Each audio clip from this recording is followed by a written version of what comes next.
अब आ रही है बेटा साउंड? प्रिया बेटा साउंड आ रहा है? ओके बेटा।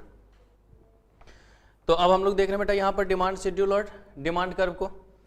देखिए शेड्यूल की अगर जब भी हम बात करेंगे, अगर शेड्यूल के बारे में देखेंगे तो शेड्यूल हमेशा हमारा टेबुलर स्टेटमेंट होता है। शेड्यूल हमारा क्या होगा बेटा?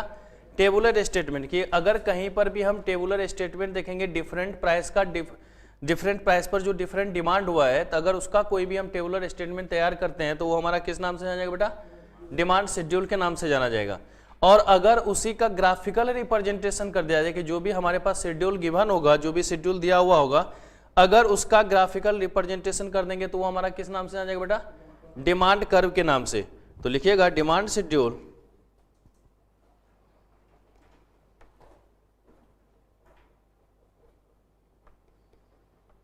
is a tabular statement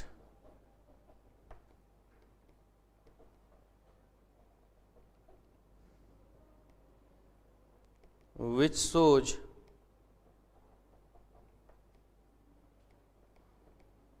different demand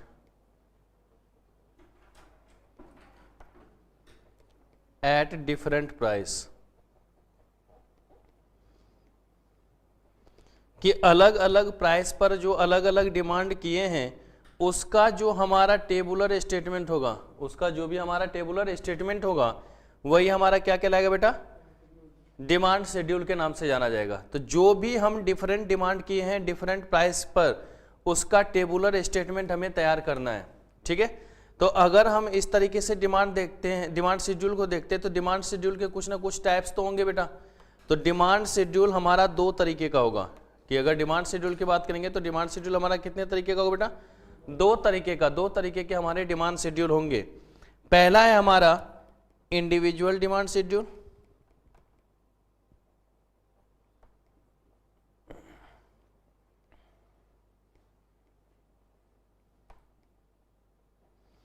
और दूसरा है मार्केट डिमांड शेड्यूल।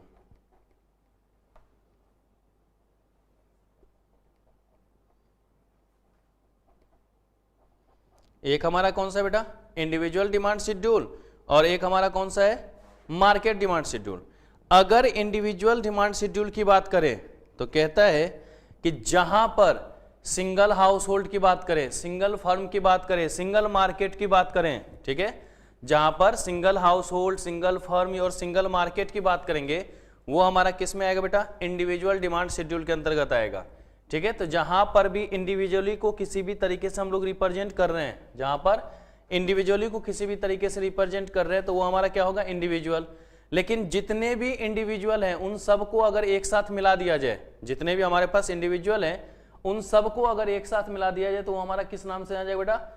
मार्केट के नाम से जाना जाएगा, मार्केट डिमांड शेड्यूल के नाम से जाना जाएगा। ठीक है। तो जहां पर इंडिविजुअली की बात करेंगे, मतलब किसकी बात बेटा? इंडिविजुअल हाउसहोल्ड, इंडिविजुअल फर्म,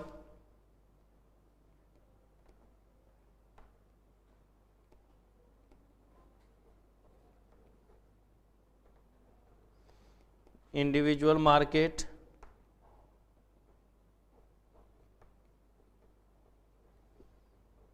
तो जहां पर ये सारे हम लोगों बात करेंगे, जहां पर ये सारे इंडिविजुअली की बात किया जाएगा, यही हमारा क्या होगा बेटा? Individual demand schedule. लेकिन सम ऑफ ऑल इंडिविजुअल्स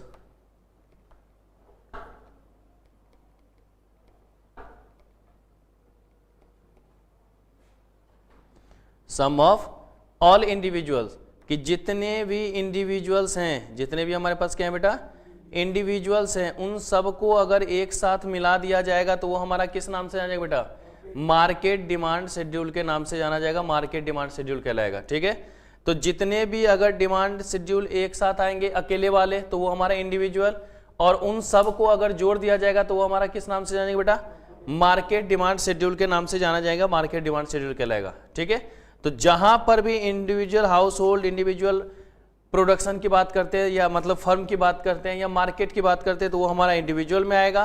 और एग्रीगेट की जहां पर बात कर देंगे, टोटल की जहां पर बात कर देंगे, तो वो हमारा क्या हो जाएगा बेटा?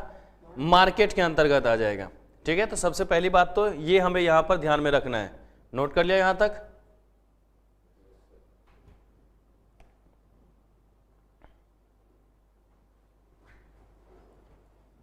रोज मेरे साथ यही परेशानी होती है, बताओ। नेक्स्ट पेज खोलता हूं तो बंद ही हो जाता है। अब देखिए क्या था, इंडिविजुअल डिमांड शेड्यूल ना बेटा, तो चलिए यहां लिखते हैं individual demand schedule.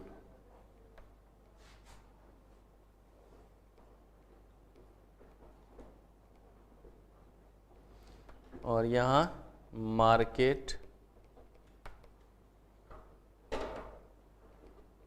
Demand schedule. देखिए प्राइस ऑफ मेन कमोडिटी, एक हाउस होल्ड मान लीजिए मैंने डिमांड ऑफ ए लिख लिया, एक हाउस होल्ड हमने डिमांड ऑफ बी लिख लिया। जब तक ये अकेले है ना बेटा, ये हमेशा इंडिविजुअल के नाम से ही जाना जाएगा। अगर इसी तरीके से मैं अगर मार्केट वाले में देखो, यहां पर देखो प्राइस ऑफ मेन कमोडिटी हो गया ना, अगर हमने यहां लिखा डिमांड ऑफ ए तब भी ये हमारा इंडिविजुअल है, demand of household B तब भी ये हमारा इंडिविजुअल है, demand of household C तब भी ये हमारा इंडिविजुअल है।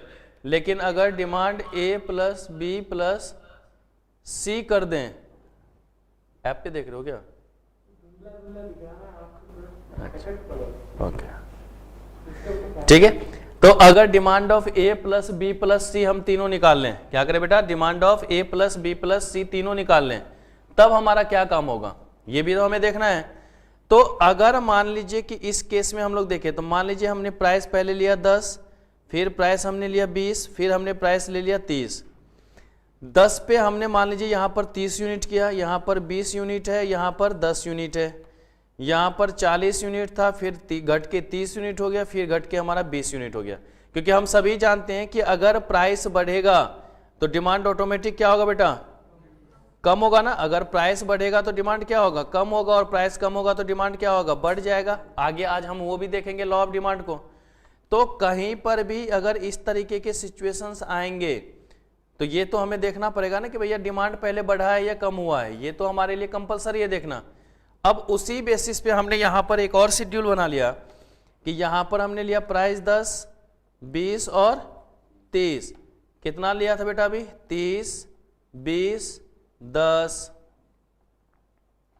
इधर हमने ले लिया 40, 30, 20, 50, 40, 30। बेटा यहां टोटल सम इसका कितना आएगा, 30 प्लस 40 प्लस 50, एग्रीगेट तो तभी होगा ना, तो 120, 20 प्लस 30 प्लस 40 कितना बेटा 90, 10 प्लस 20 प्लस 30 कितना हो गया बेटा 60। तो ये तीनों चीजें हमें यहां पर ध्यान में रखना होगा या नहीं रखना होगा। तो हमने ये एक क्या करा, आपको शेड्यूल यहाँ पर बना लिया जिसमें हमने इसको रिप्रेजेंट किया है कि अलग अलग क्या वैल्यू उसका आना है, किस तरीके से आना है। ओके, तो ये काम तो हमारा पहला हो सकता है। ठीक है, कि अगर कभी भी अलग अलग दे रखा है तो चाहे वो 10 हो, 5 हो, 50 हो, 1000 हो, 1 लाख हो, अगर अलग अलग रिप्रेजेंट किया गया है तो वो हमेशा इंडिविजुअल होगा, और उन सबको जब मिला देंगे तो वही हमारा क्या होगा बेटा, एग्रीगेट हो जाएगा, टोटल हो जाएगा। ठीक है, तो ये हमारे दो क्या होते हैं बेटा, डिमांड शेड्यूल। अब इसी बेसिस पे हम लोग क्या करेंगे, इसका कर्व बनाएंगे। तो लिखते हैं बेटा demand curve.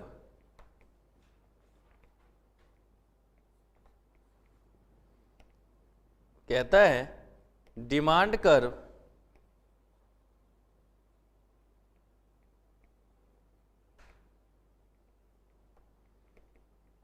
is the graphical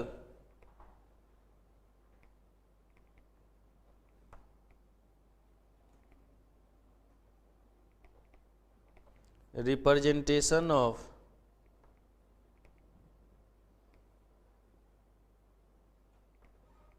demand schedule. कि अगर डिमांड कर्व की बात करेंगे तो डिमांड कर्व क्या होगा बेटा, डिमांड शेड्यूल का ग्राफिकल रिप्रेजेंटेशन होगा। डिमांड कर्व हमारा क्या होगा, डिमांड शेड्यूल का ग्राफिकल रिप्रेजेंटेशन होगा, कि जो हम ग्राफिकल रिप्रेजेंटेशन करेंगे वही हमारा किस नाम से जाएगा बेटा, डिमांड कर्व के नाम से जाना जाएगा। ठीक है, तो याद रखिएगा कि अगर हम कभी भी मांग वक्र की बात करते हैं तो वक्र का मतलब क्या हो गया, कर्व। कर्व का मतलब क्या हो जाएगा बेटा, ग्राफिकल रिप्रेजेंटेशन। की कोई भी अगर ग्राफिकल रिप्रेजेंटेशन हम लोग कर देंगे तो वही हमारा क्या कहलाएगा, डिमांड कर्व के नाम से जाना जाएगा। जब तक वो टेबुलर स्टेटमेंट के रूप में था, जब तक वो टेबुलर स्टेटमेंट था तो क्या नाम दिया गया था बेटा, शेड्यूल। और अगर कर्व बन जाएगा तो क्या नाम दिया जाएगा बेटा, कर्व। कि अगर उसका ग्राफिकल रिप्रेजेंटेशन दे देंगे तो क्या हो जाएगा बेटा, वो कर्व। तो ये चीजें आपको यहां पर ध्यान में रखना है, डिमांड शेड्यूल और डिमांड कर्व को। ठीक है, कि इन दो बातों को आपको ध्यान में रखना है, डिमांड शेड्यूल और डिमांड कर्व को। ठीक है, तो इसको ध्यान में रखेंगे आप। अब अगर मान लीजिए आपके पास शेड्यूल तो लिखा हुआ है ना, अब अगर इसी शेड्यूल का हम लोग क्या करें, ग्राफिकल रिप्रेजेंटेशन। अगर इसी शेड्यूल का हम लोग क्या करेंगे बेटा, ग्राफिकल रिप्रेजेंटेशन। तो अगर ग्राफिकल रिप्रेजेंटेशन की बात करें तो किस तरीके से होगा उसको भी तो देखें हम लोग। तो चलिए हम लोग नेक्स्ट पेज पे देखते हैं उस ग्राफिकल रिप्रेजेंटेशन को। सबसे पहला इंडिविजुअल था ना बेटा हमारा, तो लिखिए इंडिविजुअल डिमांड कर्व।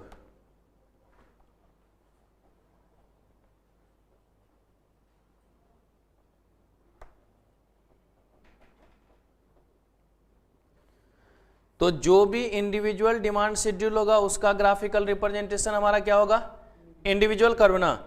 तो चलिए हम यहां पर बना के देख लेते हैं ताकि समझ में आ जाए। एक मैं बनाता हूं, अगला वाला आप बनाएंगे। ओके, एक्स और वाई।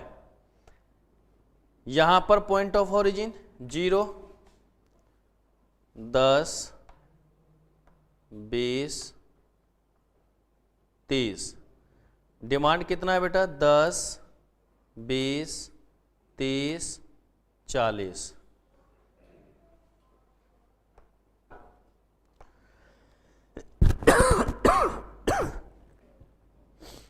चलिए, जब प्राइस 10 था तो डिमांड कितना था बेटा,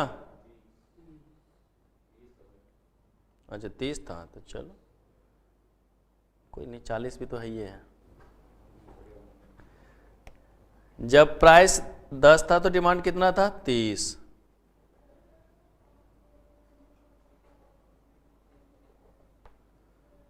तो ये हो गया। जब प्राइस बढ़ के 20 हो गया तो डिमांड कितना घट के हो गया बेटा,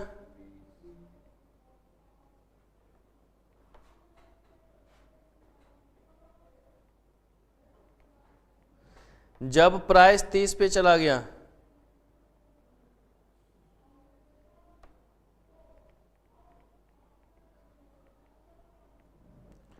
तो ये हमारा क्या हो जाएगा बेटा, डिमांड ऑफ ए हो जाएगा, ये नहीं हो जाएगा।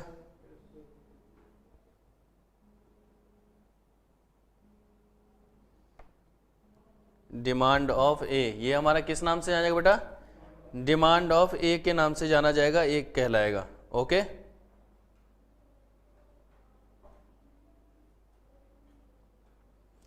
तो पहला तो आपको ये ध्यान में रखना है ना बेटा कि जहां पर डिफरेंट प्राइस, बेटा क्लास में हो गए, जहां पर डिफरेंट प्राइस की बात करेंगे हम लोग, तो ये हमारा पहला निकल गया, तो ये हमारा ए का हो गया। अब इसी तरीके से बी पोर्शन वाले का भी बनेगा ना बेटा, हमारा बी पोर्शन का वाले का। तो बी का कितना था 10 पे डिमांड बेटा, 40 ना, तो हमने 40 ले लिया। 20 पे कितना था बेटा, 30 यूनिट। 20 पे कितना था हमारा 30, और 30 पे कितना है बेटा, अब ये हमारा तीनों एक बन जाएगा कर्व या नहीं बन जाएगा बेटा,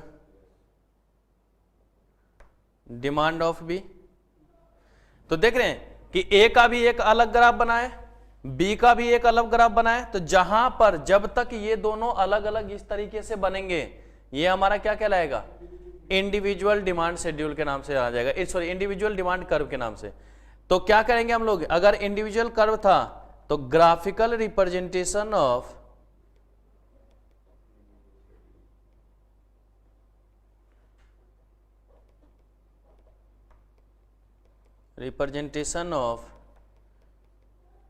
इंडिविजुअल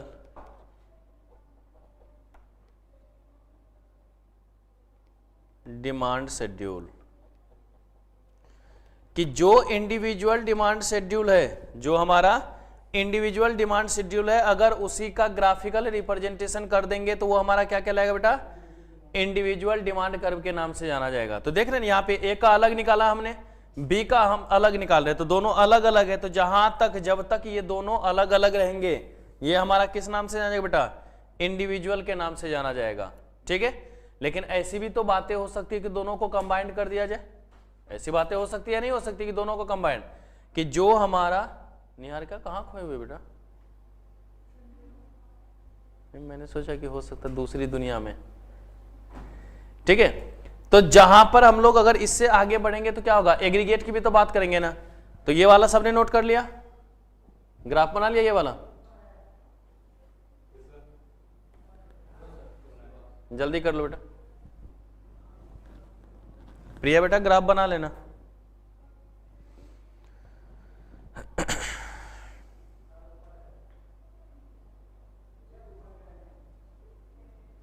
ओके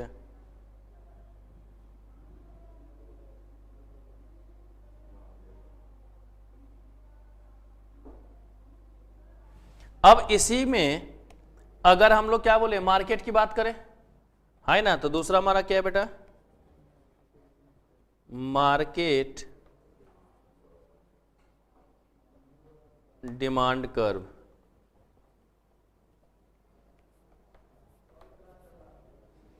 ठीक है, अगर हम मार्केट डिमांड कर्व की बात करेंगे तो किसका ग्राफिकल रिप्रेजेंटेशन बेटा, ग्राफिकल रिप्रेजेंटेशन ऑफ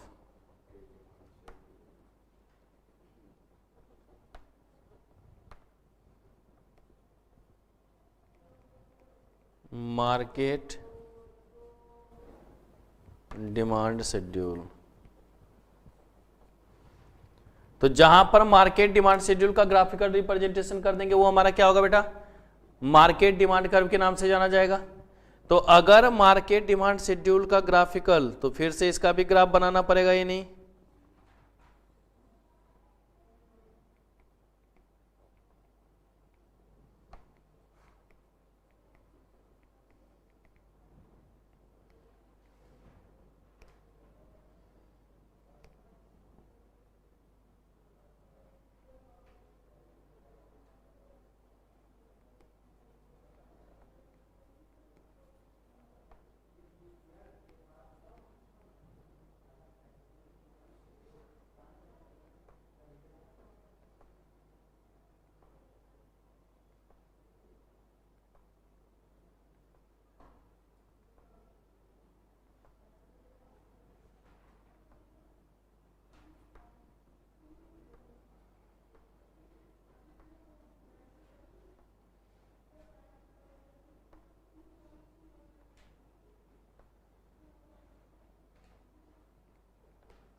ठीक है। जीरो से कहां तक ले लिया बेटा, 120 तक ले लिया हमने। अब देखिए, जब प्राइस 10 थी तो डिमांड कितना था, 30, नहीं शुरुआत से बनाएंगे, सबका बनाना है ना कंबाइंड, चारों का कंबाइंड, 4 अगर लिखा है तो चारों को बनाना है हमें। ठीक है, फिर 20 पे कितना,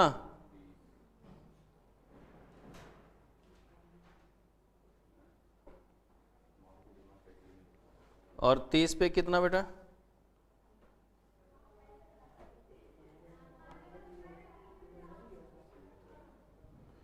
तो ये जो हमारा बनेगा कर्व, ये हमारा किसका होगा, डिमांड ऑफ ए होगा या नहीं। इसी तरीके से बी का बना सकते बेटा, बी का 10 पे कितना दे रखा था आपके पास, 20 पे कितना था बेटा,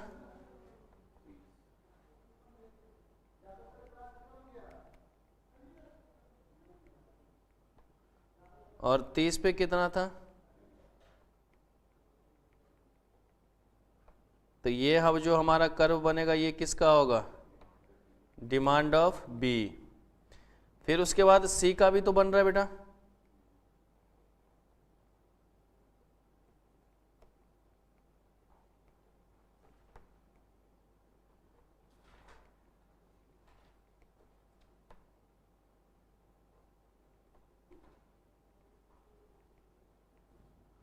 तो ये हमारा क्या होगा बेटा, डिमांड ऑफ सी। तो ये अभी क्या है, अलग अलग सबके है नहीं, ए का अलग किया हमने, बी का अलग किया है, सी का अलग किया है। तो क्या बोला था मैंने कि जब तक अलग अलग होगा, जब तक वो हमारा अलग अलग होगा तो वो हमारा किस नाम से जाना जाएगा बेटा, इंडिविजुअल के नाम से। जब तक वो अलग अलग होगा तो किस नाम से जाना जाएगा, इंडिविजुअल के नाम से। तो अगर अलग अलग है और इंडिविजुअल के नाम से जाना जाता है तो किस तरीके से इसको हम लोग चेंज करें, अब जरा वो देख लेते हैं। कहता है बेटा अब यहां पर इससे हम लोग बढ़ करके कहां जा सकते हैं, मार्केट पे। मार्केट पे 10 पे कितना था डिमांड,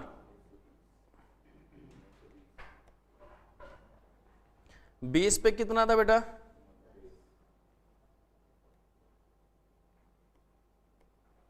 और 30 पे कितना था।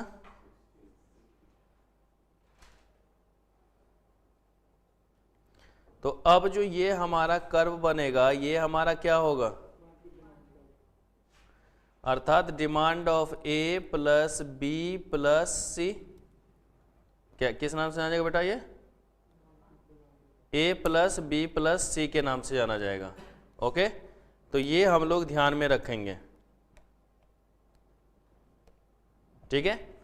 तो जहां पर ये कंबाइंड आ गया यही हमारा क्या होगा बेटा, मार्केट। यही हमारा क्या होगा, मार्केट।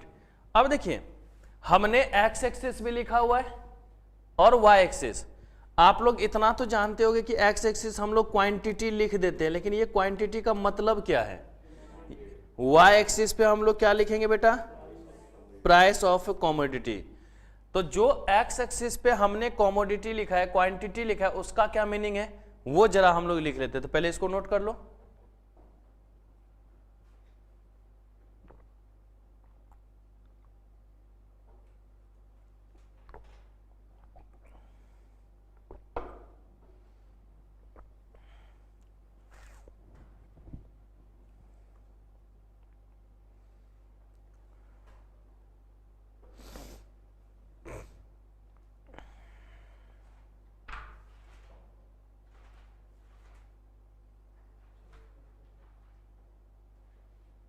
हो गया। अब देखिए, अब अगर इसका हम लोग निकालने के लिए जाए, इसका हम लोग सॉल्व करने के लिए जाए तो कैसे होगा। तो चलिए नेक्स्ट हम लोग देखते हैं। क्वांटिटी मीन्स,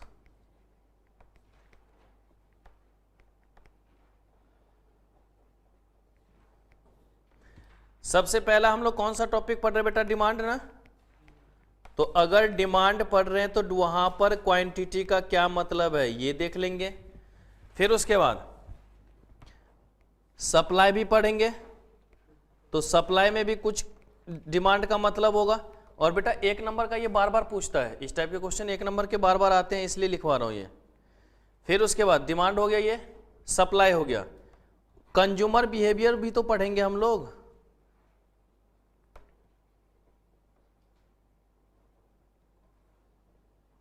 अगर कंज्यूमर बिहेवियर पढ़े तब क्या होगा,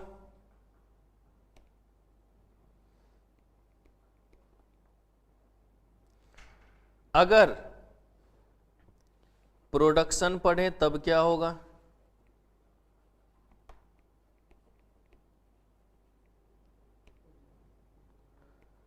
अगर मार्केट पढ़े तब क्या होगा। सारी बातें हो सकती है नहीं हो सकती। तो याद रखना बेटा, जब तक डिमांड पढ़ेंगे तो क्वांटिटी मीन्स होगा बेटा क्वांटिटी डिमांडेड, क्वांटिटी डिमांडेड। अगर सप्लाई पढ़ेंगे तो उसका मतलब होगा बेटा क्वांटिटी सप्लाइड। कंज्यूमर बिहेवियर पढ़ेंगे तो क्वांटिटी का मतलब क्वांटिटी कंज्यूम्ड। प्रोडक्शन पढ़ेंगे तो क्वांटिटी प्रोड्यूस्ड।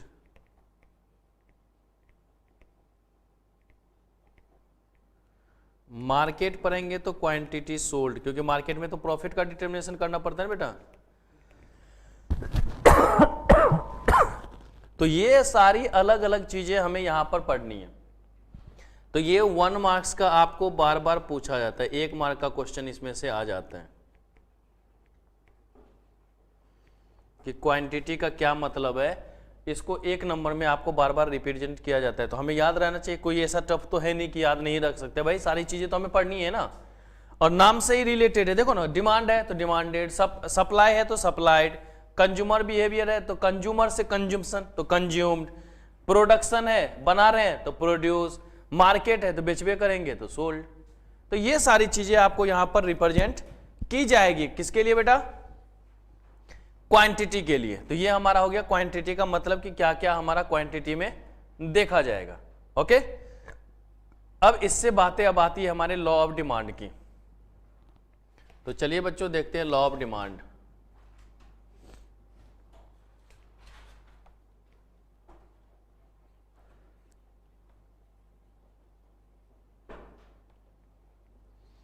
इसी को हम लोग कहते हैं बेटा प्रिंसिपल ऑफ डिमांड भी। लॉ ऑफ डिमांड को भी क्या कहेंगे हम लोग? प्रिंसिपल ऑफ डिमांड के नाम से जानेंगे। जो हमारा लॉ ऑफ डिमांड होगा वही हमारा क्या होगा?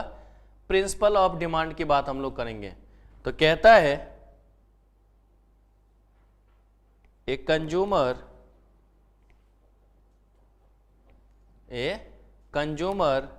कंज्यूम more and more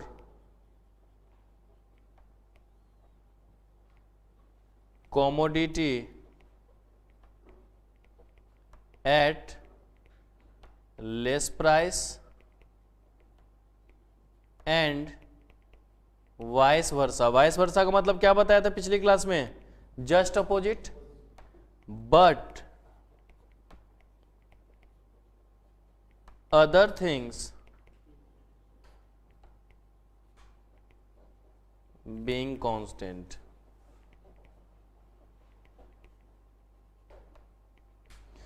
कि कोई भी कंज्यूमर जो है ज्यादा से ज्यादा कमोडिटी को कंज्यूम करेगा। कब? जब हमारा प्राइस क्या हो बेटा? कम हो। एंड वाइस वर्सा, और कम कमोडिटी कंज्यूम करेगा जब हमारा प्राइस क्या हो बेटा? हाई हो। ठीक है, और यहां कंज्यूम का मतलब यहां पे लिख लेना परचेज। यहां पे खाने की बात हम नहीं कर रहे, परचेज की बात हो रही है। ठीक है, कि कोई भी कंज्यूमर ज्यादा से ज्यादा परचेज करेगा। कंज्यूम का मतलब क्या? लाना। परचेज कर रहा है कब? जब उसकी प्राइस क्या होगा? कम होगा। और कम कमोडिटी कर देगा जब उसकी प्राइस क्या हो बेटा? ज्यादा होगी। एंड वाइस वर्सा हमने ये लिख दिया। But other thing being constant, ये जो हमने अदर थिंग बीइंग कांस्टेंट बोला है ना बेटा, ये जो हमने अदर थिंग बीइंग कांस्टेंट बोला है, इसको हम लोग कहते हैं बेटा सेटरिस पेरिबस।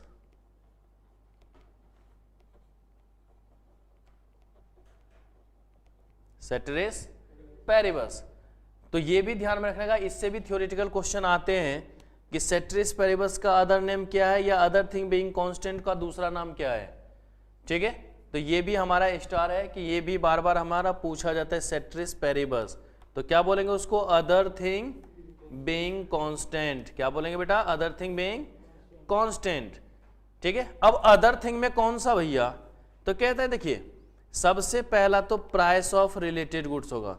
तो price of related goods, income of consumer, taste and preference and other factors. Price of related goods, income of consumer, taste and preference, other factors remain constant. Remain constant, कि इसमें किसी भी तरीके का कोई बदलाव नहीं करेंगे। इसमें किसी भी तरीके का कोई बदलाव नहीं करेंगे। इसको क्या रखना है? सेम रखना है, कांस्टेंट रखना है, फिक्स रखना है। क्योंकि जब तक ये फिक्स रहेगा तभी हमारा सिर्फ और सिर्फ प्राइस का चेंज। और हमने ऊपर में ही लिखा है कि कब खरीदेंगे बेटा? जब हमारा प्राइस क्या हो? लेस हो। कब खरीदेंगे हम लोग? जब हमारा प्राइस क्या हो? कम हो। तो हमने सिर्फ और सिर्फ किसकी बात करी है? प्राइस ऑफ मेन कमोडिटी की बात करी है। ठीक है, तो ये चीज आपको ध्यान में रखना है। कहता है कि जब भी आपको लॉ ऑफ डिमांड को एक्सप्लेन करना होगा तो डिमांड शेड्यूल और डिमांड कर्व का होना आवश्यक है। कहता है to explain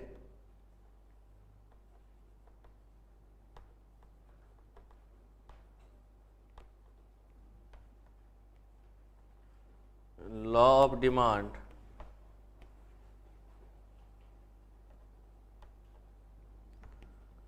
first we know about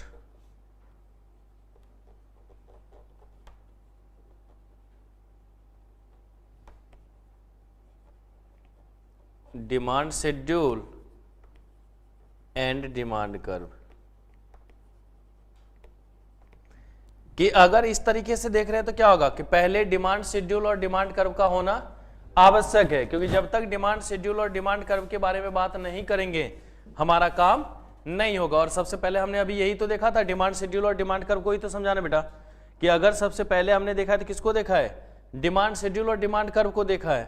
तो उस बेसिस पर कि अगर हमने डिमांड शेड्यूल डिमांड कर्व को देखा तो उस बेसिस पर हमारा क्या काम होगा, तो हमने ग्राफ बनाया था ना बेटा। आप देखिएगा हर जगह डिमांड कर्व इसी तरीके का बन रहा था।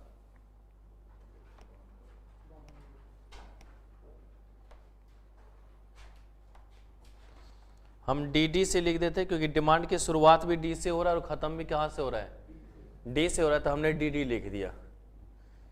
ठीक है, अब देखिए इसमें क्या होता है, कहेगा demand curve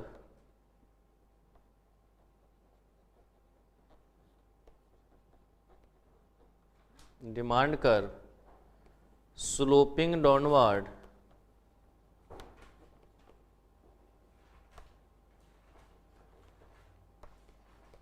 from left to right. Demand curve क्या होगा बेटा, लेफ्ट टू राइट की बात करेंगे हम लोग। ठीक है, reason due to negative relation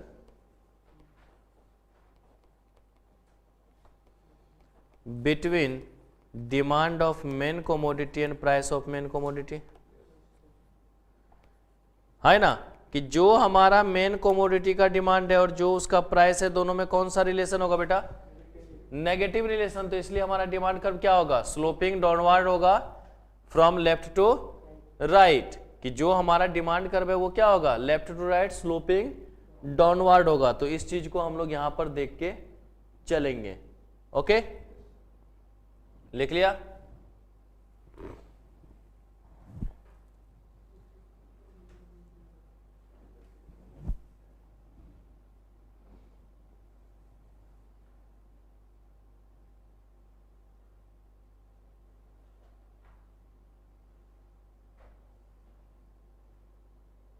हो गया। अब देखिए ये तो था कि लॉ ऑफ डिमांड का। अब आपके माइंड में ये जरूर आ रहा होगा कि लॉ ऑफ डिमांड ऑपरेट क्यों हुआ, तो क्वेश्चन हमारा नेक्स्ट यही बनता है, why does law of demand operate.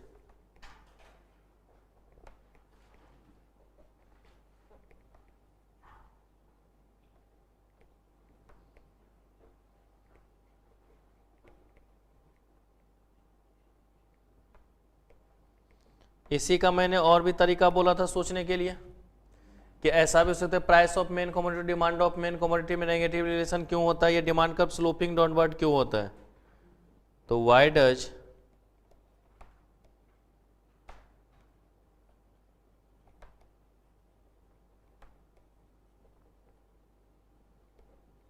Demand curve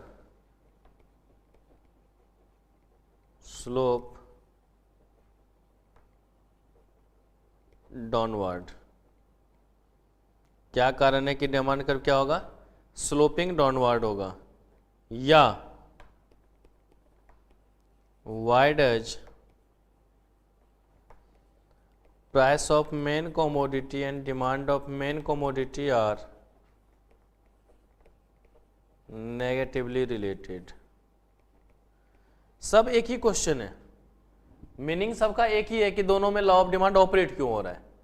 ठीक है, नाम अलग अलग हो गया कि क्यों लॉ ऑफ डिमांड ऑपरेट होता है, या डिमांड कर्व स्लोपिंग डाउनवर्ड होता है, या प्राइस ऑफ मेन कमोडिटी और डिमांड ऑफ मेन कमोडिटी में दोनों में क्या होगा बेटा, नेगेटिव रिलेशन होगा।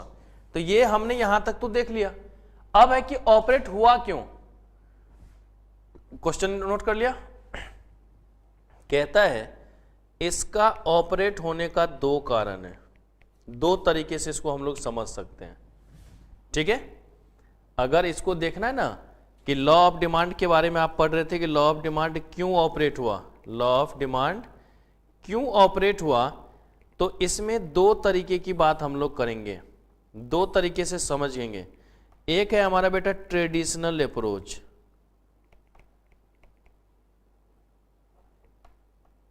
एक कौन सा हमारा ट्रेडिशनल अप्रोच, और एक है बेटा इसमें modern approach.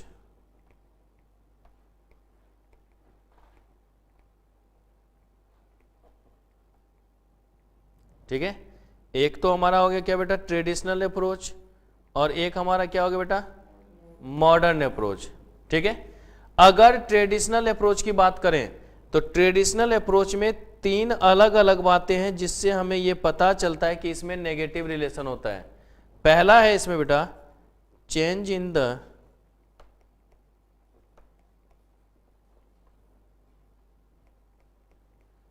Number of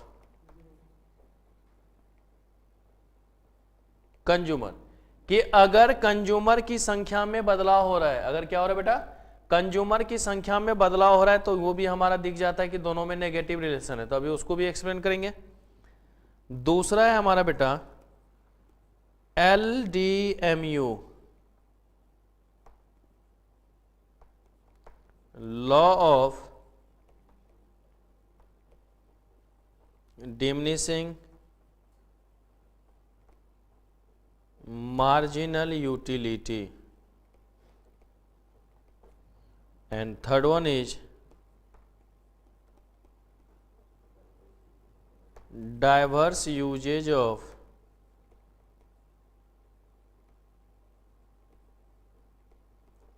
commodity।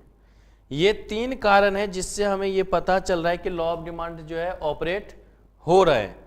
अगर मॉडर्न अप्रोच की बात करें तो इसमें सबसे पहला आता है बेटा प्राइस इफेक्ट,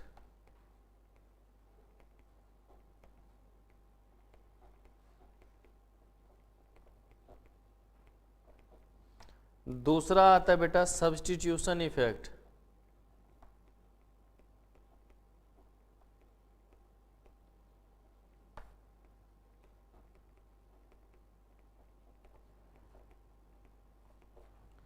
और तीसरा होता है बेटा इनकम इफेक्ट।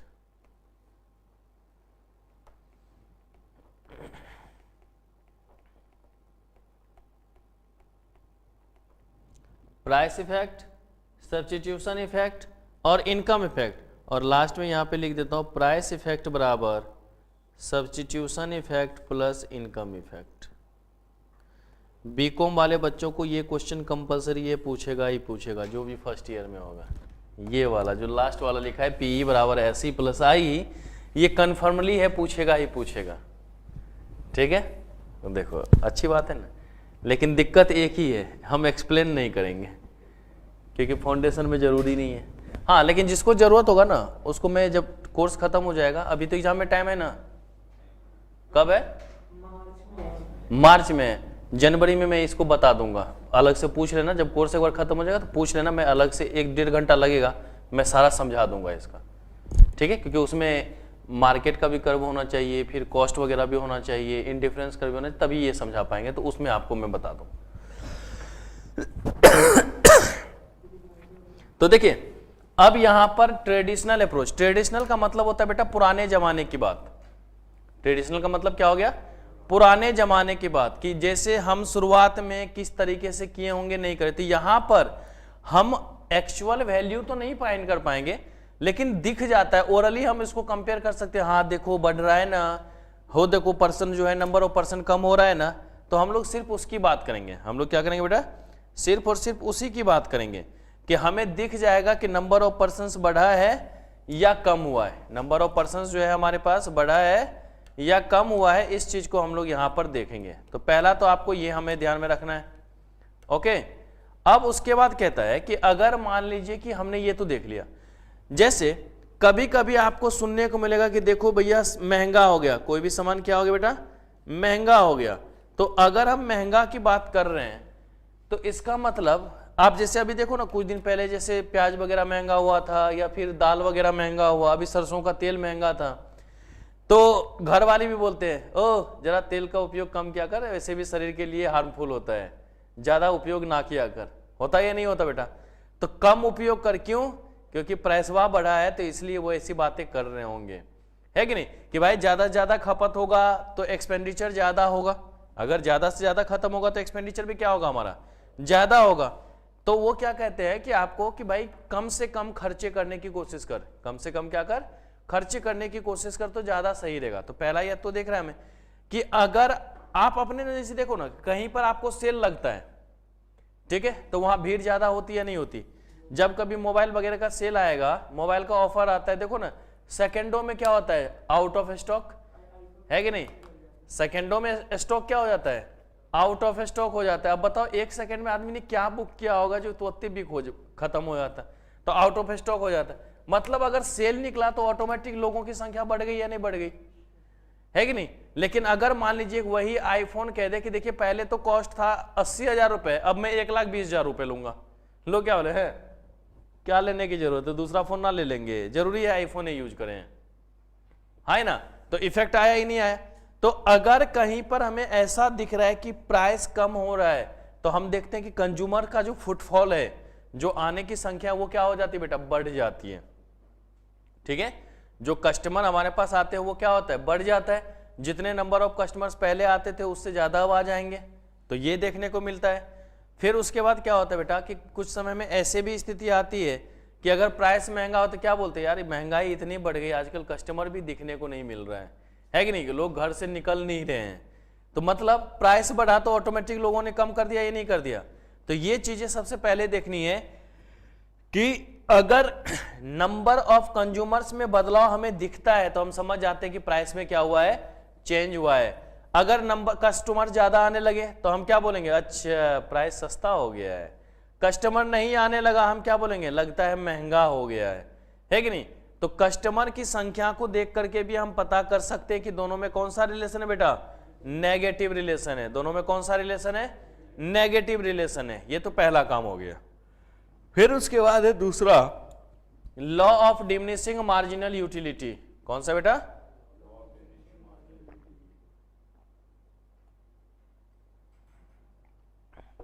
तो अगर हम law of diminishing marginal utility की बात करें, अगर हम लोग क्या करें बेटा, law of diminishing marginal utility की बात करें, तो इसमें कहता है कि जैसे जैसे हमारा कंजम्पशन लेवल बढ़ेगा, हमारी सेटिस्फेक्शन पावर भी क्या होगी, कम होगी। आप लोग लंच करते हो, ब्रेकफास्ट करते हो, डिनर करते हो या नहीं करते हो। तो जब आप खाने के लिए बैठते हो तो कभी ऐसा हुआ कि मम्मी को बोलते घर में जितना बना है सारा दे दो, मैं आज निपटा देता हूं, नहीं ना भाई। क्या होता है, 2-3-4 रोटी लेते होंगे, सब्जी लेते होंगे, खाना खा लेते हैं, बात खत्म, है कि नहीं। 2-4 रोटी में ही निपट जाते हैं। तो ये जो है, तो हमने क्या करा कि हमने देखा कि हम कितना कंज्यूम कर सकते हैं। तो जैसे जैसे हम कंज्यूम करेंगे तो हमारा सेटिस्फेक्शन लेवल भी क्या होता जाएगा बेटा, कम होता जाएगा। एक बार की ऐसा आएगा कि हम क्या बोलेंगे, बस अब बहुत हुआ। लेकिन अगर कोई दोस्त आपसे जबरदस्ती करे कि हाँ भाई और खा, अब मैं पानी पी रहा हूं, अब जैसे गिलास में लेके पी रहा हूं, अब उधर से कोई स्टाफ आ जाए, एक बाल्टी पानी लेके, सर जी ये अभी आपको पीना है, मैं पी पाऊंगा क्या, नहीं। तो law of diminishing marginal utility से भी हमारे कस्टमर के आने जाने पे कमी पड़ती है। क्योंकि होता क्या है कि जब आप कंज्यूम करते हैं तो एक जगह आने के बाद आपका सेटिस्फेक्शन 0, तो आप उस टाइम में क्या सोचते हैं, अब जो ये खा भी रहा हूं ना, तो खर्चा तो हो रहा है लेकिन सेटिस्फेक्शन हमें मिल नहीं रहा है कि नहीं। जैसे आप लोग भी पढ़ते हैं, पढ़ने के बाद एक समय ऐसा आता है जो आप क्या बोलते हैं, सर जी बस अब छोड़ दो, ओवरफ्लो हो रहा है, कहते हैं नहीं कहते हैं। तो ये जो ओवरफ्लो हो रहा है, तो वहां भी सेटिस्फेक्शन का इफेक्ट होगा या नहीं होगा, सेटिस्फेक्शन का इफेक्ट होगा ना। तो उस चीजों को भी हम लोग यहां पर देखेंगे या नहीं देखेंगे। तो ये चीजें हमें यहां पर होती है law of diminishing marginal utility के अंतर्गत, ठीक है। इसको हम पूरा का पूरा एक्सप्लेन करेंगे जब थ्योरी ऑफ कंज्यूमर बिहेवियर में आएंगे ना, वहां पर बताएंगे, इसके एजम्पशंस भी बताएंगे, एक्सेप्शंस भी बताएं। अभी इसमें ज्यादा इन्वॉल्व होने की जरूरत हमें है नहीं, ओके। अगली क्लास जो आएगी ना मेरी, जो अगली क्लास सैटरडे को होगी, उसमें ये चीज बताऊंगा। सॉरी फ्राइडे को ही तो आएगी, वो डब्ल्यू ही है ना आज तो फ्राइडे की जो क्लास होगी उसमें मैं आपको ये चीज आराम से बताऊंगा। अब देखिए, अब ये तो हो गया हमारे पास, एलडीएमयू भी हमने देख लिया। फिर उसके बाद कहता है diverse uses of commodity. Diverse का मतलब होता है बेटा बहुत सारे उपयोग। डाइवर्स का मतलब क्या होता है बेटा, बहुत सारे उपयोग। तो अगर बहुत सारे उपयोग किसी भी गुड्स के होंगे, तो बेटा मान लीजिए जैसे मिल्क है, तो मिल्क के प्रोडक्ट बहुत सारे होंगे, ये नहीं कि अगर हम मिल्क की बात कर रहे हैं, अगर हम लोग मिल्क की बात कर रहे हैं तो इससे क्या होगा, दही भी बनेगा, आइसक्रीम भी बनेगा, मिठाई भी बनेगा, घी भी बनेगा, है कि नहीं, चेहरे को चमकाने वाले क्रीम भी बनेंगे, सब चीज बनेगा, ये नहीं बनेगा। तो अब देखो सामान एक है, प्रोडक्ट एक है, लेकिन यूजेज उसके बहुत सारे जगह पे हो रहे हैं या नहीं हो रहे हैं। तो अगर दूध की प्राइस बढ़ेगी तो बाकी चीजों पर भी उसका इफेक्ट होगा या नहीं होगा। भाई हम लोगों को याद है कि बचपन में जब हम लोग दूध लाते थे ना तो 5 रुपए 6 रुपए लोटा लाते थे। लोटा का मतलब सेर होता है, लीटर से ज्यादा होता है वो, है कि नहीं, जो गांव देहात के होंगे वो समझते होंगे, लोटा सेर, ठीक है। तो उसमें 1.25 लीटर के आसपास आ जाता था, तो वो होता है 1 किलो, क्योंकि किलो के हिसाब से हम लोग निपटाते हैं काम। तो 5-6 रुपए का आ जाता था उस टाइम में, फिर बढ़ते बढ़ते 8 हुआ, 10 हुआ, 12 हुआ, आज देख रहा हूं तो 60 भी हो गया है कि नहीं। भैंस का दूध तो 70-70 रुपए लीटर दे जाता है कि नहीं, वो भी दूध के साथ पानी फ्री, है कि नहीं। वो तो जब तक मिलाएगा नहीं तो उसका जन्मसिद्ध अधिकार है ना वो भाई, है कि नहीं। तो अब उस तरीके से काम हमारा हो रहा है। तो एक गुड्स का प्राइस अगर बढ़ रहा है तो उसके रिफ्लेक्ट में जो भी उसके साथ काम यूज में होने वाले गुड्स हैं, जो भी उससे बनने वाले प्रोडक्ट्स हैं, उसके भी प्राइस पर इफेक्ट होगा या नहीं होगा, उसके भी प्राइस पर इफेक्ट होगा। तो ये चीज आपको यहां पर ध्यान में रखना है, ये चीजें आपको यहां पर ध्यान में रखना है कि अगर कहीं पर भी इस तरीके की बातें आएंगी, अगर कहीं पर भी इस तरीके की बातें आएंगी तो एक गुड्स का बहुत सारा उपयोग है, इफेक्ट होगा तो सबके ऊपर होगा या नहीं होगा, इफेक्ट होगा तो सबके ऊपर इफेक्ट होगा। तो भैया उसका हम क्या करेंगे, यूज कम करना शुरू करेंगे या नहीं करेंगे, यूज हम कम करना शुरू करेंगे या नहीं शुरू करेंगे। तो ये किसके कारण हुआ है, सिर्फ प्राइस के कारण नहीं, बदलाव के कारण कर रहे हैं ना, कि प्राइस चेंज हुआ तो हमें लगता है भाई प्राइस बढ़ गया, हम यूज क्या कर दे, कम कर दे। और जब दूध वही सस्ता रहेगा तो आप क्या बोलोगे, अरे नहीं वो करेंगे दूधे से एकदम चमकदार बन जाएंगे, है कि नहीं, नहाएंगे भी आप दूध ही से, आपकी मर्जी है, पकड़ के क्रीम पूरा मुंह पे पोत देंगे, है कि नहीं, फेयर एंड लवली, है कि नहीं। खाने के साथ घी का सेवन ज्यादा करेंगे, दही हर बार खाने के साथ खाएंगे, आइसक्रीम ज्यादा जरूरी हो जाए, सब कुछ आपको यूजेज नजर आ जाएंगे। लेकिन दूध अगर बहुत ज्यादा महंगा हो जाए, अभी जैसे 60 ही हुआ है और ये अगर 6000 रुपए लीटर हो जाए तो घर वाले भी क्या बोलेंगे, बेटा दूध मत पियो, दारू पियो, मजा आएगा। दूध पी के कोई आपको फायदा कोई नहीं, मोह माया, है कि नहीं। तो भैया अगर प्राइस बढ़ेगी तो आपको उसकी यूटिलिटी ऑटोमेटिक क्या नजर आएगी, कम आ जाएगी। अरे ये तो फालतू के खर्चे हैं, मम्मी भी तुम लोगों को कभी कभी डायलॉग दे देती है ना, अबे बच्चे ये फालतू के खर्चे इसमें मत निपटाओ। लेकिन अगर वही चीज सस्ता होगा, हाँ बेटा ले ले, कोई दिक्कत नहीं है कि नहीं। भाई जब कोई कपड़ा खरीदने के लिए जाओ आप, मान लो उस टाइम में कोई फेस्टिवल है तो मना नहीं करेंगे, ठीक है बेटा खरीद ले, वैसे बोल दो अरे बेटा सब फालतू खर्चे हैं, क्या काम है इन चीजों का, लेके रख दोगे, कोई काम है, पहनोगे तो हो नहीं, है कि नहीं। तो ये चीजें आपको होता है कि अगर उसके प्राइस से रिलेटेड हम देखते हैं तो हमें ये लगता है कि जो भी गुड्स का हम यूज कर रहे हैं अब उस पर हमारा खर्चा ज्यादा हो रहा है, तो उसकी हमें ये क्या होती है, यूटिलिटी कम हो जाती है कि नहीं, यूटिलिटी ऑटोमेटिक हमारा क्या हो जाएगा, कम हो जाएगा। तो ये चीजें आपको यहां पर ध्यान में रखना है। ओके, तो ये हमारा कौन सा बेटा, ट्रेडिशनल अप्रोच, जिसमें हम लोग सिर्फ और सिर्फ ओरली इस बात को समझ रहे हैं कि हाँ ऐसा होता है। लेकिन अगर वहीं पर मॉडर्न अप्रोच से हम लोग देखें तो मॉडर्न अप्रोच में सबसे पहला कौन सा है बेटा हमारे पास, प्राइस इफेक्ट। सबसे पहला कौन सा है हमारे पास बेटा, कोई भी बदलाव हो रहा है, कोई भी चेंज हो रहा है, वो सब के सब किसके कारण हो रहा है, due to change in price of main commodity ना।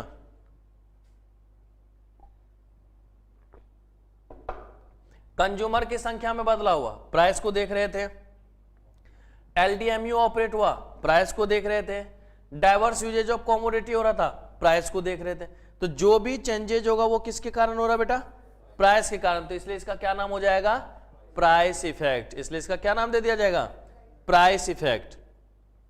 बेटा जो हमारे पास सब्स्टिट्यूट गुड्स अवेलेबल है उसका भी तो इफेक्ट होगा या नहीं होगा, जो हमारे पास सब्स्टिट्यूट गुड्स हैं उसका भी इफेक्ट होगा। तो अगर सब्स्टिट्यूट गुड्स का इफेक्ट हो रहा है, अगर हमारे पास सब्स्टिट्यूट गुड्स का इफेक्ट हो रहा है तो उसको हम लोग क्या कहेंगे, सब्स्टिट्यूशन इफेक्ट, जैसे हमने बताया था ना कि कॉफी की प्राइस बढ़ी, क्या हुआ, मैं सिर्फ प्राइस की बात कर रहा हूं ना अभी। कॉफी का प्राइस बढ़ा, मेन कमोडिटी हुआ प्राइस कॉफी का, लेकिन डिमांड किसकी बढ़ गई। तो हम ये भी ना बोल सकते कि ये जो लोग आ रहे हैं ना, ऐसी भी बात है कि ये जिसको खरीदने के लिए गएंगे वो महंगा दे रहा होगा, तो हमारे पास आ गए, उसका दाम बढ़ा, इफेक्ट हमारे पास। तो मैंने वही बोला कि चेंज पहले दिख रहा था कि सिर्फ प्राइस मेन कमोडिटी होता था, लेकिन ऐसा भी तो दिख रहा है ना कि मेन कमोडिटी है, लेकिन मेन कमोडिटी से जो रिलेटेड गुड्स हैं, जो हमारा रिलेटेड गुड्स है, उसका जो इफेक्ट हुआ था ना, तो वो कारण हमारा यहां पर हुआ है कि अगर कॉफी महंगा हो गया तो कॉफी वाला छोड़ के कहां पहुंच गए, चाय के पास, क्योंकि उनको अब टी क्या लगा, रिलेटिवली चीपर, रिलेटिवली सस्ता लगेगा, तो वो चाय पीने के लिए पहुंचेंगे, तो चाय की डिमांड बढ़ जाएगी या नहीं बढ़ जाएगी। तो ये हमारा क्या हुआ, सब्स्टिट्यूट गुड्स के कारण इफेक्ट हुआ ना, तो इसलिए हम इसको क्या बोलेंगे बेटा, सब्स्टिट्यूशन इफेक्ट के नाम से जानेंगे। लेकिन कभी कभी ऐसा होता है, जेब में हो कैश तो करेंगे ऐस, है कि नहीं। अब जैसे सुबह सुबह मैं घर से निकला और पैसे लेना ही भूल गया घर से, है कि नहीं। अब घर से निकला पैसे लेना भूल गया, अब तो ऑटो वाला भी मार के भगाता, 50 रुपए दे, नहीं तो छोड़ूंगा नहीं, है कि नहीं। टटोला तो जेब में निकल गए, 90 या 100 रुपए थे मेरे पास, मैंने बोला चलो बचाव हुआ, है कि नहीं। दिन भर का कोई खर्चा है नहीं, बाहरी आदत तो है नहीं कि हर फिक्र को धुएं में उड़ाऊं या चाय के साथ कॉम्प्लीमेंट्री गुड्स दूं, आदत तो है नहीं। तो सोचा कि चलो कोई बात नहीं, 100 रुपए भी मिल गए तो काम निपल जाएगा, तो 50 रुपए शाम में सुबह में ऑटो वाले को दिया, 50 अभी दे दूंगा, काम खत्म, है कि नहीं। लेकिन अगर जेब में एक भी रुपया नहीं होता और निकले होते तो फिर एटीएम ढूंढना पड़ता ही नहीं होता, और ऑटो वाला भी चिल्लाता रहा, अरे भाई पहले पैसा दे फिर जाने दूंगा, नहीं तो कैसे जाने दो, है कि नहीं। तो जो भी काम होगा वो इनकम, अब मान लो कि जैसे लॉकडाउन था, अब लॉकडाउन में भाई बिजनेस की स्थिति सबकी गड़बड़ हुई, मान लो हम भी बेरोजगार हो गए होते उस टाइम में, हाँ हेलो, ठीक है, हम भी क्या होते बेटा, बेरोजगार हो चुके होते। तो अगर हम भी बेरोजगार हो जाते तो हमारी इनकम नहीं होती। किसी की याद में खुद को मिटा लूं, बेटा वो इन्वर्टर है, चलता रहेगा, आप इधर देखो, ठीक है। तो इनकम का भी प्रभाव पड़ेगा, ये नहीं पड़ेगा कि भाई हम जो पैसे कमा रहे हैं, तो जितना ज्यादा कमाएंगे उतना ज्यादा गुड्स खरीद सकते हैं या नहीं खरीद सकते हैं। तो इसी पर मैं याद है कि क्लास जो पहले से बच्चे पढ़ रहे होंगे कि मैंने क्लास में बताया था कि मान लीजिए एक गरीब आदमी था, है कि नहीं। अब उसके पास जो है ना खाने पीने के लिए कुछ बचा नहीं, तो सोचा कि चलो शहर चल के कमाते हैं। तो वो और उसका एक छोटा सा नन्हा मुन्ना सा बच्चा था, दोनों चला अपना, भाई शहर जा रहे हैं पापा के साथ। अब पापा बच्चा को अकेला तो छोड़ नहीं देगा, मान लो वाइफ की डेथ हो गई है, तो चला। तो बच्चे ने रास्ते में एक घोड़ा देखा, ठीक है, तो उसने अपने पिताजी से कहा कि पापा मुझे ये घोड़ा खरीदो। तो भाई बच्चा अगर जिद करेगा तो पिताजी तो कोशिश करेंगे उसको दिलाने की, जैसे आप लोग भी करते हैं अपने घर में, नौटंकी तो कर ही देते हैं। तो उस बच्चे ने क्या करा, बोला, तो पापा ने बोला ठीक है देखता हूं बेटा। वो गया घोड़े वाले से पूछा भाई कितने का, बोलता है 1 रुपए का, है कि नहीं। वो उधर से आ गया, बोलता है बेटा अभी ना बहुत महंगा दे रहा है, अभी छोड़ दे, थोड़ा सा दाम कम होने दे फिर ले लेंगे। अब 1 रुपए में भैया घोड़ा मिलने वाला है क्या, नहीं, लेकिन उस टाइम में 1 रुपए भी उसको क्या लग रहा है, महंगा। वो चला गया, शहर गया, कमाया धमाया, वापस तो घर आएगा कभी ना कभी, होली में ही, दीपावली में ही आएगा ना भाई। अब वो वापस आया छठ में, घर आ रहा था, रास्ते में फिर से घोड़ा दिख गया। बेटे ने बोला कि आपने बोला था बाद में खरीदवा दूंगा, आप खरीद दो मुझे। बोला ठीक है रुक पूछते हैं। गया, बोला भाई कितने का घोड़ा, बोला 10 रुपया का। बोला बस 10 रुपए का, अरे यार थोड़ा महंगा महंगा रखा करो यार, ये सस्ता वाला चीज तुम लोग रखते हो, 10 रुपए में घोड़ा आता है। भाई उसने 10 रुपए दिए, घोड़ा लिया और चल दिया। अब उसका बेटवा पूछता है, ए पापा, बोला हाँ बेटा बोल, पहले जब 1 रुपया में दे रहा था तब तो आपने लिया नहीं, तब हमें सहला रहे थे कि बेटा बहुत महंगा है, और अब 10 रुपए में दे रहा है तो आप क्या बोल रहे कि बहुत सस्ता है। भैया ये इफेक्ट आया ना, क्यों, जिस टाइम में कमाने जा रहा था इसके पास पैसे नहीं थे, तो 1 रुपया भी बहुत ही ज्यादा इंपॉर्टेंट था या नहीं था, 1 रुपए की वैल्यू ज्यादा थी ना। लेकिन आज कमा क्या आया है, जेब में है कैश, कर रहा है ऐस, तो अब उसके लिए 10 रुपए भी क्या है बेटा, कम है या नहीं है? वो 10 रुपए भी उसके लिए क्या है, अब कम है। 10 क्या 100 बोल, अब भी देंगे, है कि नहीं? तो ये चीजें अभी क्या हुई, अब मान लो अभी कोई स्टाफ मुझसे बोलते करे राकेश सर जरा 1000 रुपए देना ना, कल दे दूंगा, है कि नहीं? क्या बोलूंगा बेटा, तुझसे भी ज्यादा गरीब हूं। हाँ नहीं तो एक काम कर, फोन पे वगैरह या गूगल पे वगैरह लेगा तो बोल। तो वो क्या, अरे सर जी उसमें तो हमरे पैसा है, निकालने की तो दिक्कत है कि नहीं? और हमारे सिचुएशन भी कि और सब टाइम में मोबाइल में एटीएम होता था, आज एटीएम भी नहीं है कि नहीं? तो दिक्कत आराम से। तो जहां पर भी अगर इनकम हाई होगा तो आप ज्यादा से ज्यादा डिमांड कर पाओगे या नहीं कर पाओगे, और इनकम अगर कम होगा तो डिमांड कम से कम कर पाओगे या नहीं कर पाओगे। तो मतलब इनकम का भी प्रभाव हमारे डिमांड के ऊपर दिख सकता है या नहीं दिख सकता है वो original price of main commodity. क्योंकि देखो मैंने बोला 1 से 10 रुपए पे चला गया था ना प्राइस कहां से कहां चला गया, 1 रुपए से कहां पहुंच गया बेटा, 10 रुपए पहुंच गया। लेकिन अब हमको क्या लग रहा है, सस्ता। क्यों? क्योंकि हमारे जेब की जो वैल्यू है ना वो बढ़ चुकी है, जो हमारी इनकम है वो हमारा क्या हुआ है, बढ़ चुका है। तो जब इनकम बढ़ जाएगा तो ऑटोमेटिक वो वैल्यू इंक्रीज होगा या नहीं होगा बेटा, वैल्यू बढ़ जाएगा या नहीं बढ़ जाएगा। तो ये चीजें हमें आपको देखने को मिलती है कि प्राइस के कारण भी इफेक्ट हो सकता है, सब्स्टिट्यूट गुड्स के कारण भी इफेक्ट हो सकता है, और इनकम ऑफ कंज्यूमर के कारण भी इफेक्ट हो सकता है। तो ये तीनों चीजें यहां पर होंगी या नहीं होंगी बेटा? तो ये है हमारा कौन सा, कि लॉ ऑफ डिमांड क्यों ऑपरेट हुआ। ये किसके लिए है बेटा, लॉ ऑफ डिमांड क्यों, है कि नहीं, क्यों ऑपरेट हो रहा है। तो उसका ये रीजन है कि 2 approach, traditional modern.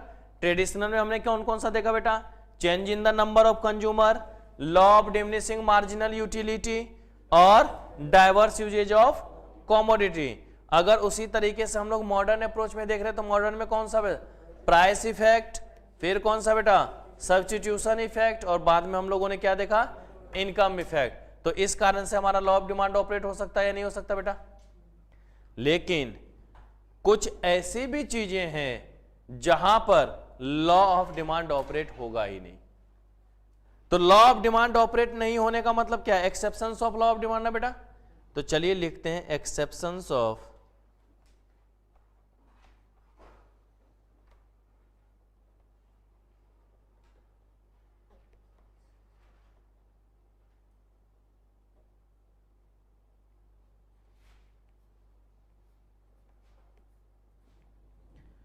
Exceptions of law of demand. तो अगर exceptions of law of demand की बात करें, अगर हम लोग किसकी बात करें बेटा, exceptions of law of demand, तो इसमें सबसे पहला हमारे पास आता है बेटा गिवन गुड्स।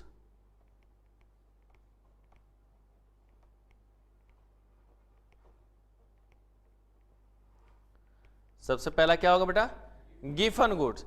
अब ये गिवन गुड्स होता क्या है कि नहीं, कहता है this concept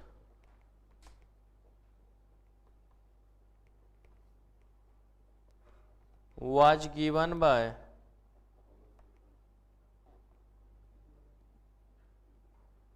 sir Robert given.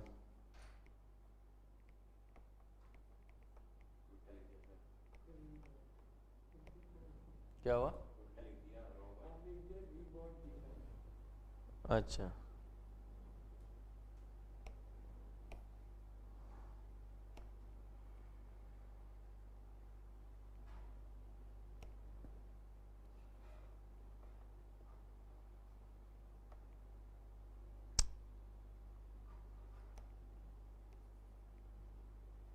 Sir Robert given, ठीक है। सर रॉबर्ट गिवन के द्वारा ये कंसेप्ट हमारा दिया गया था, ठीक है। अब ये गिवन गुड्स होता क्या है, तो कहते हैं देखो ऐसे कोई गुड्स जो कि ना ही इंफीरियर हो और ना ही सुपीरियर हो, ना ही इंफीरियर का मतलब लो क्वालिटी गुड्स, इंफीरियर का मतलब क्या होगा बेटा, लो क्वालिटी गुड्स। तो ऐसा कोई भी गुड्स जो कि ना हमारा क्या हो, सुपीरियर हो, ना ही इंफीरियर हो। इंफीरियर का मतलब बहुत ही घटिया वस्तुएं, और सुपीरियर का मतलब क्या हो जाता है, बहुत ही अच्छी वस्तु। मतलब जो ऐसा हो ठीक ठाक, जैसे हम लोग कह देते हैं ना ठीक ठाक, है कि नहीं। नॉर्मल नहीं कह सकते हैं, नॉर्मल नहीं कह सकते, नॉर्मल का मतलब फिर अलग तरह से चला जाएगा, कि जो ठीक ठाक गुड्स हो, क्या हमें ये लगता है कि उसकी क्वालिटी में कुछ ना कुछ इंप्रूवमेंट हुआ होगा, हमें ये लगता है कि उसकी क्वालिटी में कुछ ना कुछ इंप्रूवमेंट हुआ होगा, तो वो हमारा किस नाम से आ जाएगा बेटा? गिफन गुड्स के नाम से आ जाएगा। किस नाम से आ जाएगा? वो हमारा गिफन गुड्स है। तो सर रॉबर्ट गिफन के द्वारा दिया गया था, with the help of, help of का मतलब एग्जाम्पल ऑफ, ऐसा नहीं कि किसी से मदद लेकर के, with the help of bread and meet,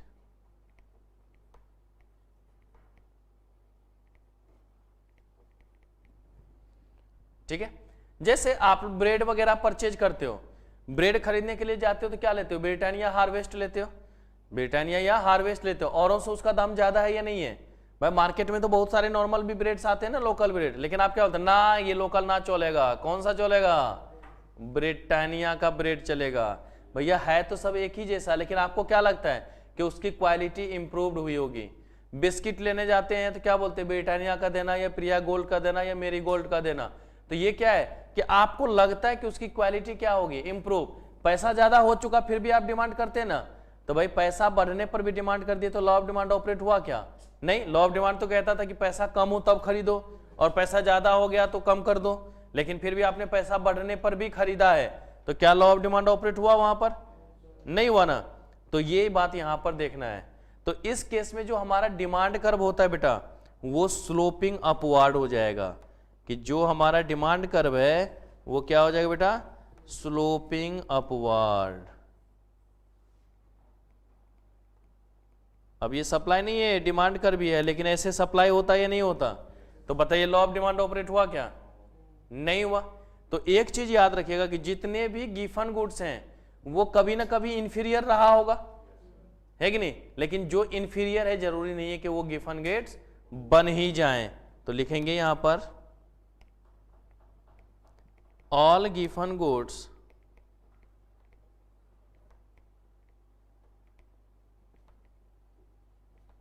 are inferior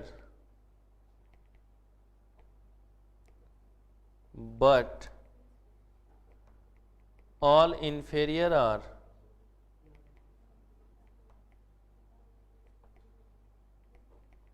not a given goods। हाँ, गिफन गुड्स। इस लाइन को ना बेटा स्टार लगा लेना, क्योंकि ये भी बार बार पूछा जाता है।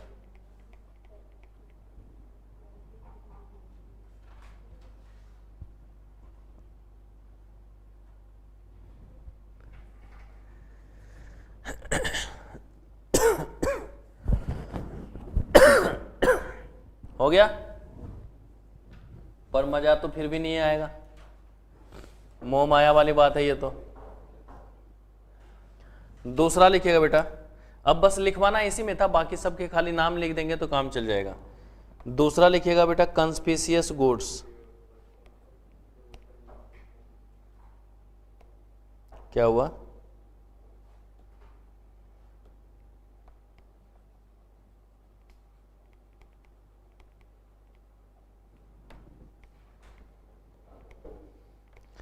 अगर कोई भी वस्तुएं हैं जो बहुत ही महंगी है, अगर कोई भी वस्तु है जो कि हमारा क्या बेटा बहुत महंगा है, तो अगर महंगा है तो क्या वहां पर लॉ ऑफ डिमांड ऑपरेट होगा?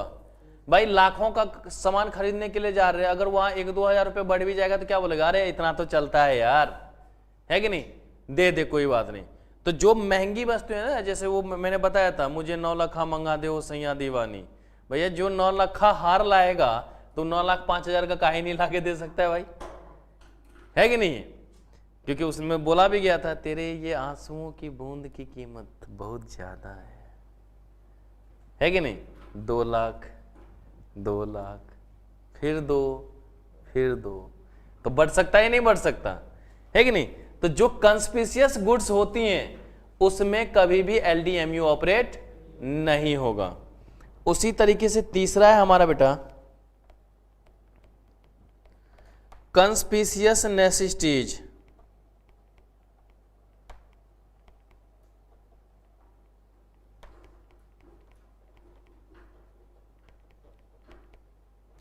बहुमूल्य जरूरतें। अगर कहीं पर इमरजेंसी वाली बात हो, है कि नहीं? आप उसको डिले नहीं कर सकते, आपको वो काम करना ही करना पड़ेगा। तो फिर वहां पर प्राइस की चिंता करेंगे क्या? है कि नहीं? आपको कहीं इमरजेंसी में जाना है, ऑटो वाले से बात करते, वो बोलता है इतना लेंगे, अरे यार चलना यार, पहले पहुंचा तो दे टाइम पे, ले लेना जो लेना होगा, है कि नहीं? तो अगर कहीं पर भी कंस्पिशियस नेसेसिटीज है, बहुमूल्य जरूरतें हैं, तो क्या वहां पर लॉ ऑफ डिमांड ऑपरेट होगा बेटा? नहीं होगा, वहां पर लॉ ऑफ डिमांड ऑपरेट नहीं होगा। तो कंस्पिशियस, बोलो, कंस्पिशियस नेसेसिटीज में भी law of demand LOD operate नहीं होगा। चौथा, इग्नोरेंस,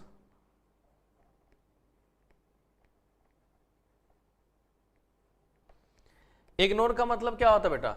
हाँ हाँ होता है, चलेगा, ऐसे ही चलता रहता है।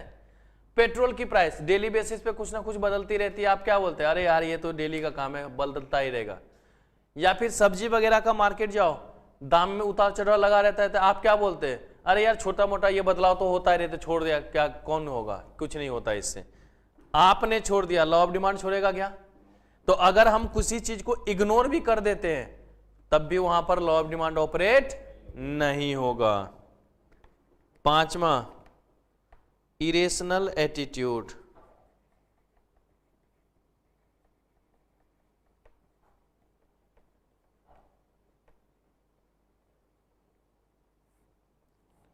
Irrational attitude. अगर इरेशनल एटीट्यूड की बात कर रहे हैं, अगर हम लोग क्या करें बेटा, इरेशनल एटीट्यूड की बात कर रहे हैं, तो याद रखिएगा कि जहां पर भी इरेशनल एटीट्यूड होगा, कुछ लोगों का मानना होता है ना, महंगा है तो अच्छा है कि नहीं? महंगा है तो अच्छा है, जितना महंगा उतना अच्छा। भैया आपने देख सोच तो लिया, महंगा है तो अच्छा है, लॉ ऑफ डिमांड के अगेंस्ट चले गए या नहीं चले गए? आप सब्जी मंडी घूमेंगे, गोभी एक जगह 40 का है, एक जगह 50 का, एक जगह अरे 60 वाला देखो कितना चमकदार है, ताजा होगा, चलो ले लेते हैं। लेकिन लॉ ऑफ डिमांड क्या कहता है? 40 वाला ले, अवेलेबिलिटी है तो 40 वाला ले, लेकिन आपने लिया कौन सा? 60 वाला। लॉ ऑफ डिमांड के अगेंस्ट चले गए या नहीं चले गए? Next, unfavourable situation.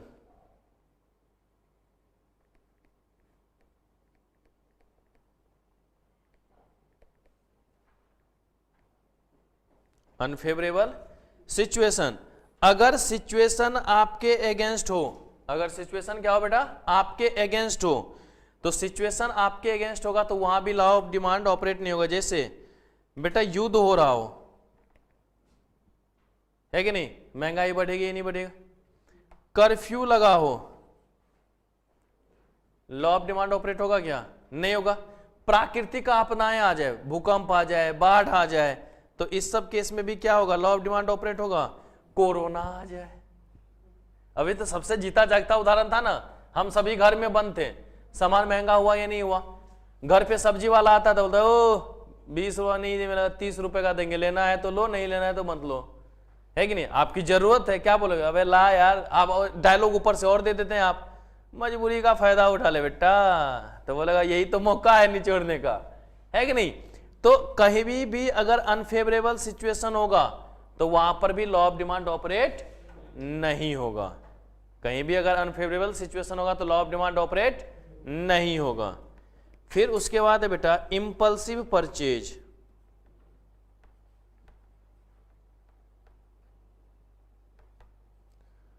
बेटा आप लोग जैसे शेयर मार्केट वगैरह की बात कर देखते हैं, क्या होता है? पास्ट ईयर का परफॉर्मेंस देख करके, पास्ट परफॉर्मेंस देख करके आप उस चीज का डिमांड कर देते हैं ना, पास्ट परफॉर्मेंस को देख करके उस चीज का डिमांड कर देते हैं। डिमांड कर दिए तो क्या लॉ ऑफ डिमांड ऑपरेट हुआ क्या? नहीं। अब ऐसा भी है कि अगली बार उसको नुकसान हो जाए, हो सकता है नहीं हो सकता?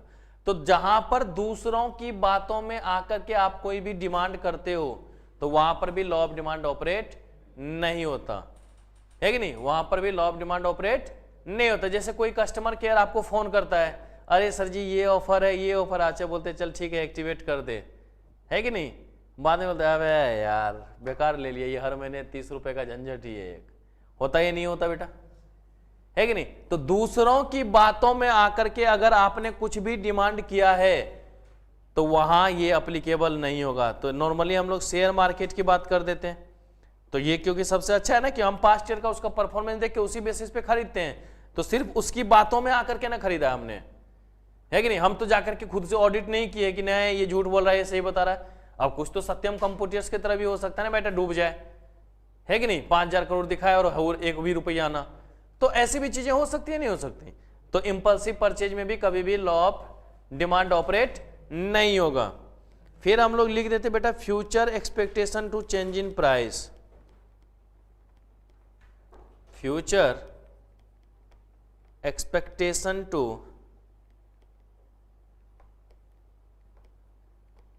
Change in price. बेटा कभी कभी अगर भविष्य में बदलाव होने वाला है तब भी हम डिमांड कर लेते हैं, हम ये नहीं देखते कि वर्तमान में बदलाव हुआ है या नहीं हुआ है, हम सीधा कर देते अरे और बढ़ने वाला है, खरीद ले खरीद ले। भैया लॉ ऑफ डिमांड तो कहता है कि एक भी रुपये से आगे एक भी पैसा बढ़ गया तो इफेक्ट होना चाहिए, नहीं होगा। बाकी आपका कुछ भी दिल करे तो बेटा अदर फैक्टर्स में डाल देना। अगर आपको कुछ भी ऐसा लगता है तो उसको क्या करोगे, अदर फैक्टर्स में डाल देंगे तो हमारा काम बन जाएगा, ठीक है। इंपल्सिव मैंने बोला कि दूसरों की बातों में आकर के, जैसे शेयर मार्केट वगैरह में हम बैलेंस शीट सिर्फ देखते हैं उसका, हम लोग क्या करते हैं 5 साल 6 साल पहले का बैलेंस शीट तक देख लेते हैं। अब बैलेंस शीट जब हमने कहा है तो हमने अपने जाकर के ऑडिट नहीं किया, उसने जो रिप्रेजेंट किया हमने उसी को सिर्फ देखा है ना बेटा, हमने सिर्फ उसी को देखा, तो उसकी बातों में आकर के हमने खरीदाना। अब हम तो ये देखेंगे ओहो प्रॉफिट इसमें 98% का रिटर्न है और बाद में चला -5% का रिटर्न है, तो नुकसान हो सकता है या नहीं हो सकता। या आप लोग मोबाइल वगैरह का प्रचार देखते हैं और अमेजन वगैरह से परचेज करते हैं, फोटो देखते हैं, उसके फीचर्स देखते हैं और खरीद लेते हैं, जबकि यहाँ मोबाइल लेने जाते हैं तो हाथ में निकाल के उसको देख के खरीदते ही नहीं देखते। अब वहाँ आपने स्पेसिफिकेशन देखा कि भाई ये इसके फीचर्स हैं, आपने खरीद लिया, बाद में लगा हुआ यार हद से ज्यादा हैंग कर रहा है फोन, बेकार ले लिया, ऑनलाइन पे भरोसा ना रहा अपना, है कि नहीं। तो दूसरों की बातों में आके कर रहे हैं, तो वहां पर कभी भी लॉ ऑफ डिमांड ऑपरेट नहीं होगा। तो ये कहानी आज हमने इसमें आपको यहां पर अभी तक बताई है, ओके। अब देखो, हाँ अब देखो मैं क्या हो बेटा, कॉन्स्पिशियस का मतलब होता है महंगी, बहुमूल्य। अब कॉन्स्पिशियस 2 जगह लिखा है, नेसेसिटीज भी लिखा है और गुड्स भी लिखा है, नेसेसिटीज भी लिखा है और गुड्स भी लिखा है। बहुमूल्य वस्तुएं जैसे फेरारी कार, मर्सिडीज, हीरो का हार, जो महंगी वस्तुएं हैं तो उसका दाम थोड़ा सा बढ़ भी जाएगा तो कोई फर्क हमें नहीं पड़ता है, ठीक है। और जरूरतें, भाई किसी का ऑपरेशन होना है, डॉक्टर ने आपसे बोला कि भैया ऑपरेशन करें या ना करें 1 लाख रुपए का खर्च आएगा, तो आप क्या बोलोगे, मत करो मरने दो कम वक्त को, है कि नहीं। पहले क्या बोलेंगे, यार भाई जी सर आप ऑपरेशन करो, पैसे की चिंता ना ही हम कर लेंगे, कहते हैं या नहीं कहते हैं, है कि नहीं। तो जरूरत है तो आप वहां पे फिर पैसे का, या ऐसे बोलोगे डॉक्टर साहब तो नहीं आइएगा खोपचे में, डॉक्टर साहब 1 लाख ज्यादा होगा 50 में निपटा दीजिए ना, बोले ठीक है निपटा देते हैं, हो सकता है पेशेंट भी नहीं पड़ जाए, है ना। तो जहां जरूरत होगी वहां पर आप डिले वाला काम नहीं कर सकते, वहां पर पैसे के बारे में सोचेंगे क्या, नहीं तो फिर ऐसा भी डॉक्टर रहेगा आरक्षित वाला जो तोलिया ही छोड़ देगा पेट में, लेते रहो, कहीं चीजें भूल जाएगा पेट में, है कि नहीं। तो वो भी दिक्कत आएगी या नहीं आएगी। तो जरूरतें जहां भी होती है ना वहां पर भी लॉ ऑफ डिमांड ऑपरेट नहीं होता, ओके। पर मजा तो आएगा नहीं बेटा। ये कहानी अभी मैंने चैप्टर 2 की बताई है, ठीक है। अब मैं चैप्टर 1 के बारे में कुछ डिस्कस करता हूं, उसके टेस्ट है फ्राइडे को ही है ना टेस्ट, क्यों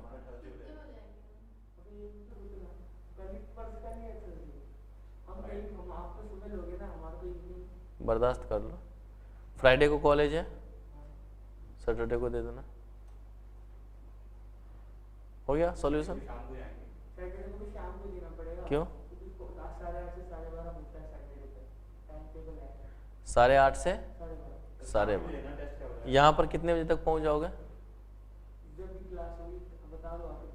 3:30 से क्लास होती है, 2 बजे तक पहुंच जाओगे, 2 से 3:30 टेस्ट दे देना। ज्यादा दिक्कत है तो मैं ऑनलाइन ले लूंगा, तो शाम को लेना, आधे घंटे लगेगा, मैं ऑनलाइन ले लूंगा, तो फिर 2 बजे प्रिया बेटा आपने चैप्टर 1 पढ़ा हुआ है क्या,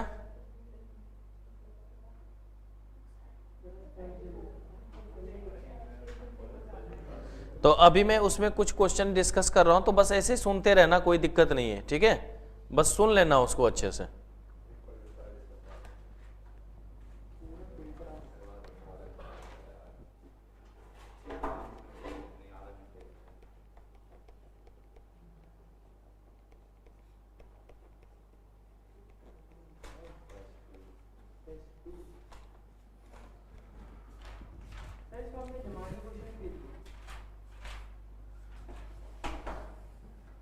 ठीक है बेटा, टेस्ट देना, जरूर देना, अच्छी बात है। देखिए, सबसे पहली बात मैंने आपको बताया था पॉजिटिव और नॉर्मेटिव साइंस, याद है? किसी के पास क्वेश्चन है मुझे दे सकते हो?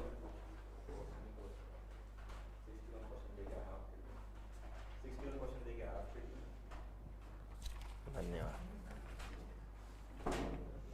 देखिए, मैंने आपको बताया था बेटा पॉजिटिव और नॉर्मेटिव साइंस, ठीक है, गौर से देखना। मैंने आपको पॉजिटिव और नॉर्मेटिव साइंस के बारे में बताया था। पॉजिटिव साइंस में हमने आपको यह बताया था कि जहां पर फैक्ट, ट्रूथ या कंक्लूजन की बात करते हैं वो हमारा पॉजिटिव साइंस होता है। जहां पर what is, what was, what will B की बात करते हैं वो हमारा पॉजिटिव साइंस होता है।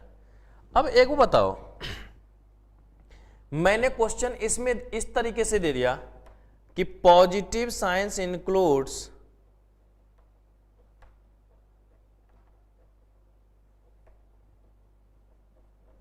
includes option A what is, option B what was, option C what ought to B,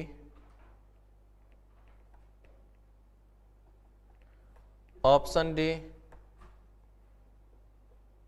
what will B.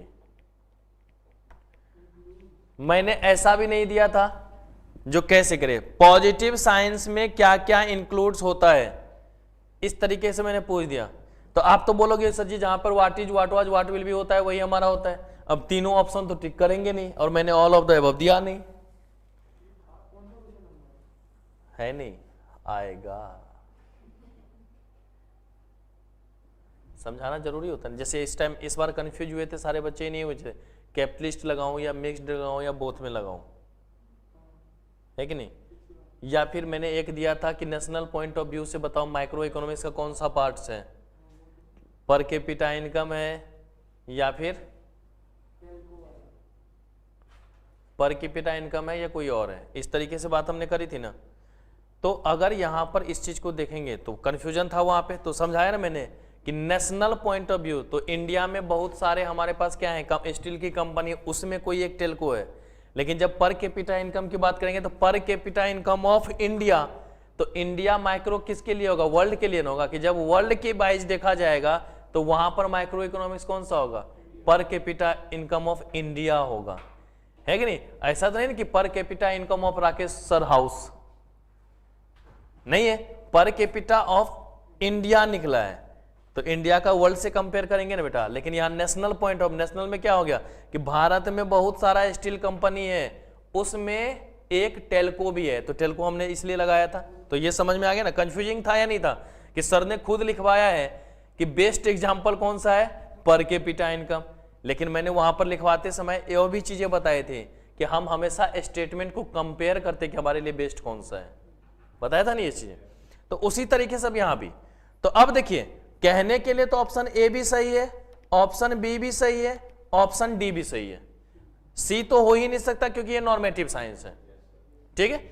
और ऑप्शन लगाने एक है बेटा, आप याद रखो, आप घर पे बदमाशी करो या कोई काम करो, घर वाले क्या बोलते हैं, बेटा वक्त के साथ चलो, वक्त के आगे चलने वाले भी बेवकूफ, वक्त के पीछे चलने वाले भी बेवकूफ। चलना कहां है, वक्त के साथ, मतलब हमेशा प्रेजेंट टेंस में जियो। प्रेजेंट टेंस का मतलब, तो आंसर हमारा कौन सा होगा, देखिए सॉल्यूशन कहां से मिला। क्वेश्चन था पॉजिटिव साइंस, है ना, ऑप्शन हमारा तीनों सही है, व्हाट इज भी सही है, व्हाट वाज भी सही है और व्हाट विल भी सही है, क्योंकि मैंने बोला था present tense, past tense, future tense की बात करते हैं नॉर्मल सेंस में। लेकिन होता क्या है कि अब इन तीनों में हमारे लिए सबसे बेहतर कौन होगा, तो हम क्या बोलते हैं कि हमेशा काम प्रेजेंट टेंस में क्या करो। आप यहां पर अभी पढ़ रहे हो और पढ़े पढ़े किसी की याद में खोए हो, ओहो शाम का समय है, तेरे बाहों में बाहें डालकर घूम रहे हैं हम, है कि नहीं? तो यहां का समझ आएगा क्या, नहीं। या आंख बंद रहो, अरे क्या कर रहे हो सर जी, हम अपने आप को रैंक 1 में देख रहे हैं, टॉपर अपने आप को देख रहे हैं, काम चलेगा क्या? नहीं, आपको क्या होगा कि भैया जो मैं पढ़ा रहा हूं उसके साथ चलो ना, जो वर्तमान में काम हो रहा है उसके साथ चलो। तो आंसर में कौन सा लगाएंगे बेटा? व्हाट इज लगाएंगे ना। तो व्हाट विल बी और व्हाट वाज होगा क्या? नहीं। लेकिन देखो है ना तीनों, तो तीनों में परफेक्ट कौन? तो इस तरीके से देख सकते हैं, नहीं देख सकते? तो मैं क्वेश्चन इस तरीके का दूंगा, आपको लगाने हैं, ठीक है? वहां पे बाद में ये नहीं बोलना कि सर जी आपने तो तीनों लिखवाया था, एक कैसे हो जाएगा। नहीं, स्टेटमेंट को देखो बेटर कौन सा। हाँ, अगर व्हाट आउट टू बी की जगह पे व्हाट विल बी होता और ऑप्शन डी में ऑल ऑफ द अबव होता, फिर तो खुशी खुशी ऑल ऑफ द अबव लगा देते, क्योंकि हमारा तीनों ही पॉजिटिव साइंस में आता है कि नहीं? लेकिन ऑल ऑफ द अबव भी नहीं है, कहीं पर बोथ का भी ऑप्शन नहीं है, आइदर ए और बी और सी वाला भी ऑप्शन नहीं है। तो क्या होगा? जो तीनों में परफेक्ट होगा वही लेंगे। तो परफेक्ट कौन सा? प्रेजेंट टेंस, ठीक है? तो इस तरीके की भी बातें आएंगी, इसलिए हमने ये आपको बताया। तो अब समझ में आ गया ना कि कैसे ये चेंजेस हो सकता है, ठीक है? देखो मैंने पहले शुरू में भी बोला है, इकोनॉमिक्स टीचर पढ़ाते जरूर हैं, लेकिन दिमाग आपको अपना अप्लाई करना होता है। हर क्वेश्चन के साथ तुमने टेस्ट दिया ना, दो टेस्ट आप लोगों के हुए, दोनों टेस्ट में देखा ना इस तरीके से मैं समझा सारा चुका हूंगा, लेकिन जब तक दिमाग अपना नहीं लगाओगे क्वेश्चन नहीं बनेगा। पहले टेस्ट में थोड़ा सा कम लगा, फिर जब उसका हम लोगों ने डॉट्स क्लियर कर लिया, तो अगले टेस्ट में मार्क्स बढ़े या नहीं बढ़े, है कि नहीं? तो थोड़ी सी कॉन्फिडेंस जगी या नहीं जगी कि हाँ अब मैं कर सकता हूं। फिर मैंने कल आपको नोट्स भेजा, एक नोट्स भेजा ना मैंने, अब उस नोट्स में जितने भी हाईलाइट किए हुए पॉइंट्स हैं पूरा एक बार खाली रीड कर जाना, तुम्हारे चैप्टर 100% कंप्लीट। अब मैं कोई इस टॉपिक से रिलेटेड कोई भी एक्स्ट्रा नहीं दूंगा। आप लोग भी ना लिख लेना, अगर कोई डॉट्स हो तो इस नंबर पे व्हाट्सएप करके पूछ सकते हो, 3 बार 9 07 09 500, इस पर व्हाट्सएप करके पूछ सकते हो।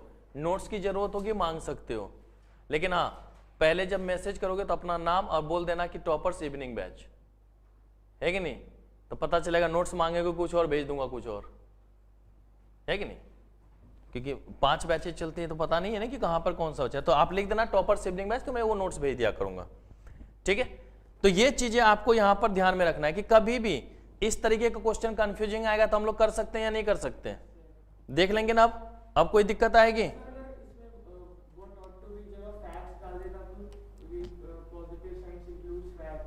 हाँ क्या हो बेटा? हाँ, जब फैक्ट लिख दिया ना तो सबकी औकात ही खत्म हो गई। जब फैक्ट लिख दिए, सबसे पहला तो हमारा कंसेप्ट ये कि सच्चाई तो होनी ही होनी चाहिए। जैसे ही फैक्ट लिख दिया फिर तो ये लोग सब्सिडरी है, हम वर्तमान में क्या कर रहे हैं ये सच्चाई ही तो है। तो सब जैसे ही फैक्ट आएगा तो फैक्ट पे आ जाएगा, जो वही तो कहना ऑप्शन वही लगाना है जो सबसे ज्यादा एप्रोप्रिएट हो, ठीक है? अब इस टेस्ट में बताओ क्या प्रॉब्लम थी। क्वेश्चन नंबर 1 है, inductive method is based on the observation of particular fact. भैया इंडक्टिव में पार्टिकुलर से ही ना जनरल पे पहुंचते हैं। इंडक्टिव मेथड में जब हमने आपको बताया था तो क्या बोला था कि मान लीजिए कि ये हमारा है, क्या बात करते हो, किसने बोला नहीं बताया था आपने? जहां पर लिखवाया लिखा method to study of economics, 2 method. अच्छा नहीं पढ़े थे, ये बोलो ना कि पहला चैप्टर नहीं पढ़ा था हमने। हाँ एक बार मैं बता देता हूं। अब देखो जो मेथड टू स्टडी होता है ना बेटा, वो 2 तरीके से होगा। एक है हमारे पास इंडक्टिव मेथड, एक है हमारे पास इंडक्टिव मेथड, ठीक है? और दूसरा है बेटा डिडक्टिव मेथड। 2 तरीके के हमारे पास मेथड है।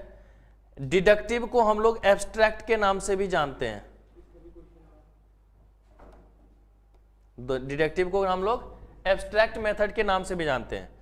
देखो कोई ऐसी सच्चाई हो जो हमारे ऊपर अप्लाई होती है और उस बेसिस पे हमने सबको कंसीडर कर लिया, उस बेसिस पे हमने क्या करा, सबको कंसीडर कर लिया। तो अगर कोई भी नीचे से ऊपर की तरफ जा रहा हो, मतलब इंडिविजुअल फैक्ट से, अगर क्या हो बेटा, इंडिविजुअल फैक्ट से क्या हो, यूनिवर्सल फैक्ट हो जाए। इंडिविजुअल फैक्ट से क्या होगा, यूनिवर्स। और मैंने वीडियो भेजा था या नहीं भेजा था अपना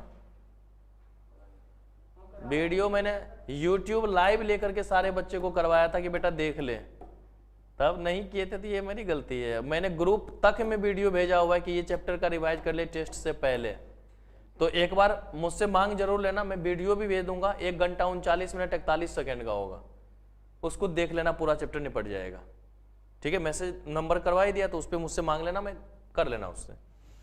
तो जहां पर भी अगर इंडिविजुअल फैक्ट से एग्रीगेट, जैसे आप लोग देखो सोच के, आप अपने अलग अलग घर से आए हो ना, सब अलग अलग जगह से आए हो, सब अकेले थे या नहीं थे, तो वो आपकी इंडिविजुअल फैक्ट है। आए क्लास में सब एक जगह पे आ गए या नहीं आ गए, ये यूनिवर्सल फैक्ट हो गया या नहीं हो गया। तो अगर इंडिविजुअल से यूनिवर्सल पे कोई भी स्टेटमेंट आ रहा होगा कि कोई भी आपको स्टेटमेंट गिवन है जिसमें दिखा रहा है कि सिंगल था वो एग्रीगेट पे पहुंच गया, तो वो हमेशा इंडक्टिव मेथड होगा। लेकिन जब यहां से अभी क्लास ओवर होगी, आप लोग निकलोगे तो फिर सब अलग अलग बढ़ जाओगे या नहीं बढ़ जाओगे, तो सीढ़ी चढ़े थे तो इंडक्टिव और सीढ़ी उतर गए तो, मतलब कि अगर हमारा इस तरीके से आ गया कि यूनिवर्सल फैक्ट है वो कन्वर्ट हो जाए इंडिविजुअल फैक्ट में, कि जो हमारा यूनिवर्सल फैक्ट है वो किस में कन्वर्ट हो जाए, इंडिविजुअल फैक्ट में कन्वर्ट हो जाए, तो वो हमारा किस नाम से आ जाएगा बेटा, डिडक्टिव मेथड या एब्स्ट्रैक्ट मेथड। जैसे जिसने जन्म लिया उसे मरना है, जिसने जन्म लिया उसे कभी ना कभी तो मरना है ना, मैं भी एक दिन मरूंगा या नहीं मरूंगा, आप लोग भी कभी ना कभी निपटोगे, है कि नहीं। तो ये हमारा क्या है, डिडक्टिव मेथड है। लेकिन हम कहते हैं Giffen goods, sir Robert Giffen ने अपने ऊपर अप्लाई किया ना बेटा, उसने कंसेप्ट बना दिया गिफन गुड्स का, हम सभी उसको अप्लाई करते हैं या नहीं करते हैं। तो इंडिविजुअल से कहा जनरल पे पहुंच गए ना, तो वो हमारा क्या हो जाएगा, इंडक्टिव। तो इंडक्टिव का मतलब होता है बढ़ना और डिडक्टिव का मतलब क्या हो जाएगा, घटना। तो हमेशा अगर हम इंडक्टिव मेथड की बात करेंगे तो कहां से जाएंगे बेटा, पार्टिकुलर से ही ना बढ़ेंगे, तो ऑलवेज होगा या नहीं होगा, यहां पर हमेशा क्या होगा, पार्टिकुलर से ही ना चलेंगे। तो inductive method is always based on the observation of particular facts, कि पार्टिकुलर से कहां पहुंचेंगे। और डिडक्टिव या एब्स्ट्रैक्ट होता तो क्या होता है, जनरल टू पार्टिकुलर या यूनिवर्सल, यहां पे पार्टिकुलर की जगह पे जनरल फैक्ट या यूनिवर्सल फैक्ट लिखा होता। तो ये हमारा हो जाएगा या नहीं हो जाएगा। और कोई क्वेश्चन बोलो बेटा। क्वेश्चन नंबर 5 कहता है which of the following can be regarded as law of economics. बेटा देखो सबसे पहला शब्द लिखा हुआ है ceteris paribus, other thing being constant बताया था। लॉ ऑफ डिमांड क्या कहता है कि कोई भी आदमी ज्यादा से ज्यादा कॉमोडिटी खरीदेगा, कोई भी आदमी ज्यादा से ज्यादा कॉमोडिटी करेगा जब प्राइस क्या हो, कम हो। ये सच्चाई है ना। यहां क्या लिखा है कि if the price of commodity rises the quantity demanded of it will be falls. सही बात है ये नहीं है कि अगर प्राइस बढ़ेगा तो क्वांटिटी क्या हो गया, कम हो जाएगा। यही तो लॉ ऑफ डिमांड को भी शो करता है ना बेटा। इकोनॉमिक्स में हर चीज के लिए यही तो अप्लाई होता है ना कि अगर प्राइस बढ़ेगा तो डिमांड क्या हो जाएगा, कम हो जाएगा। उससे क्या मतलब है, इकोनॉमिक्स में ही तो ये अप्लाई होता है ना, जो हाँ हमारे पास अप्लाई इकोनॉमी में अप्लाई हो रहा है। अप्लाई ये हर किसी के लिए तो होता है ना कि अगर प्राइस बढ़ेगा तो डिमांड वो क्या करेगा, कम करेगा, नहीं करेगा तो एक्सेप्शंस नहीं हो गया। नहीं किया था तो अभी तो बताया ना मैंने, एक्सेप्शंस हो गया। तो ऑप्शन ए ही सही हो गया इसका। इसी का कहता है कि higher the income greater is the expenditure. बेटा याद रखना, हम इंडियन में एक शब्द होता है कैपिटल फॉर्मेशन। कैपिटल फॉर्मेशन में हम लोग सेविंग की बात करते हैं या नहीं करते हैं, है कि नहीं। अगर इनकम बढ़ा है, हम एक्सपेंडिचर पे नहीं देखते, हम अपनी सेविंग को बढ़ाने पे ध्यान देते, ना कि एक्सपेंडिचर को। अब एक बता, पहले 1 लाख रुपए कमाते थे, 10,000 रुपए मान लो बचा लिया। अब अगर 2 लाख कमाएंगे तो हम क्या बोलेंगे, वो 10,000 खर्चा कर दो। नहीं, हम तो क्या बोलेंगे, 10,000 बचाते थे अब 50,000 बचा लो, 60,000 बचा लो, 80,000। हम खर्चे बढ़ाने पे ध्यान नहीं देते, हम सेविंग को बढ़ाने पर ध्यान देते हैं, क्योंकि हमें कैपिटल फॉर्मेशन का कंसेप्ट पता होना चाहिए। तो इकोनॉमिक्स में हम लोग जब भी बात करेंगे तो अपने फायदे की ना बात करेंगे, है कि नहीं, लुटाने की बात तो नहीं करेंगे। सिंपल बात, मैंने तो पहले ही इकोनॉमिक्स में बोला था, कंसेप्ट मैं कराऊंगा, दिमाग आपको घुमाना पड़ेगा कि हम क्या सोच सकते हैं, तभी क्वेश्चन बनता है। और बताओ बेटा कौन सा, हाँ अभी फर्स्ट पेज ही देख दे। 10th में क्या है बेटा, an example of positive economic analysis would be. Positive मतलब जहां पर फैक्ट वगैरह दिख रहा होगा। कहता है N analysis of the relationship between price of foods and quantity purchased. बेटा ये बात तो सही है कि प्राइस और क्वांटिटी परचेज में तो रिलेशन को हम लोग देखते ही देखते हैं ना, ये सच्चाई है या नहीं है। मुझे तो लग रहा है आगे बढ़ने की अब जरूरत ही ना पड़ेगी। पॉजिटिव साइंस है, पॉजिटिव इकोनॉमिक्स की बात कर रहे हैं ना यहाँ पे, पॉजिटिव इकोनॉमिक साइंस मतलब फैक्ट की बात होनी चाहिए ना। कहता है N analysis of the relationship between the price of food and the quantity purchase, क्या उसकी कीमत और कितना हमने खरीदा है, इसी के बीच की रिलेशनशिप को तो पढ़ते हैं पूरा का पूरा हम। तो फैक्ट है या नहीं है ये, तो ऑप्शन ए ही टिक गया मेरा, आगे बढ़ने की जरूरत ही नहीं पड़ी होगी।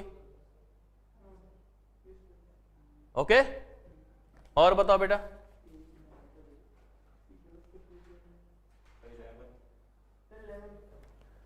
विच of the following does not suggest A macro approach for India, बताइए इसमें से कौन सा मैक्रो अप्रोच में नहीं है। GNP gross national product macro economics का पार्ट है ना बेटा।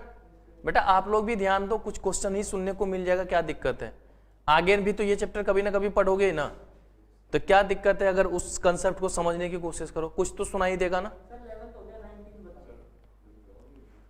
ठीक है, तो पहला क्या हो गया, GNP of India macro economics, identify the causes of inflation, पूरा का पूरा इंडिया का देख रहे हैं हम लोग, inflation in India, finding the causes of failure x and company, एक कोई कंपनी एक्स तो माइक्रो हो गया, वो कहानी प्लेन है उसकी, तो 11th का सी।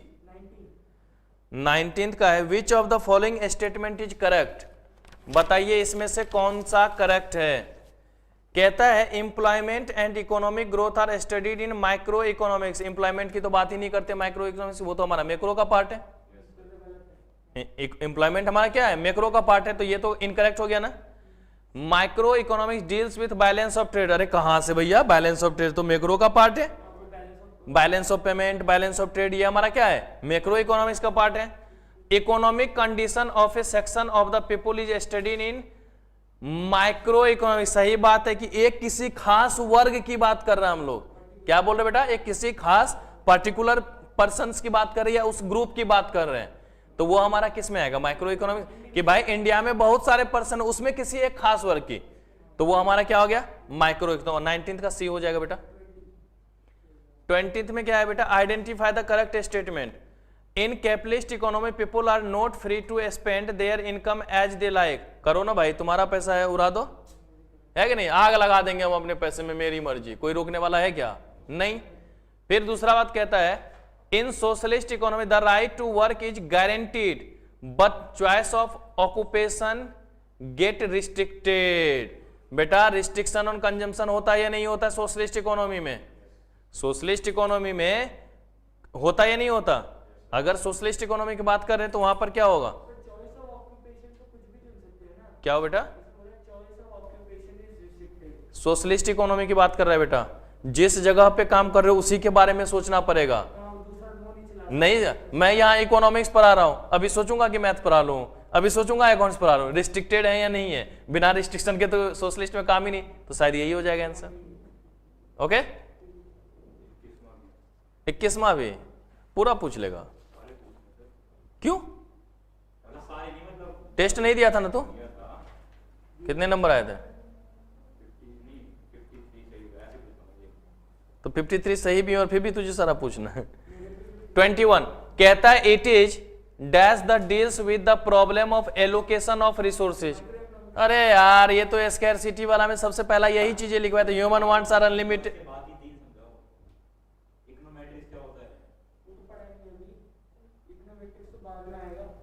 इकोनॉमेट्रिक्स हम लोग पढ़ते ही नहीं है भाई, वो हम लोगों के पार्ट्स ही नहीं है।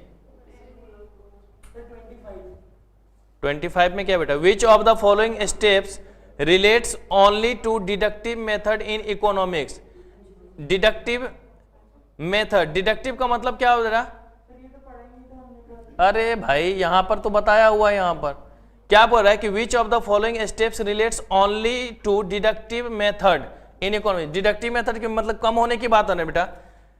टेस्टिंग ऑफ हाइपोथेसिस, कोई हमने काम करा है तो हम उसको स्टेप बाय स्टेप ही ना टेस्टिंग करेंगे, एक ही बार में तो नहीं करेंगे। हमने कोई चीज लिया, ठीक है, हम लोगों ने कोई चीज लिया तो हम लोग क्या करेंगे, उसको टेस्ट करेंगे, तो सैंपल स्पेस लेकर के ही करेंगे ना, मतलब जो टोटल पार्ट्स होगा उसमें से कुछ पर, मतलब जो सब के लिए हो वहां से हम लोग कहां पहुंच रहे हैं, पार्टिकुलर पे ना, कि भाई पूरा हमने बल्क बनाया है, उसमें से कुछ गुड्स को उठा के टेस्ट करेंगे हम लोग, तो हमारा डिडक्टिव हो रहा है ना, कम होने की बात हो रही है। फिर कलेक्शन ऑफ डाटा, अरे डाटा तो हम सबसे कलेक्ट करके जमा करते हैं, तो पार्टिकुलर से तो इंडक्टिव हो गया ना, तो डिडक्टिव नहीं हुआ।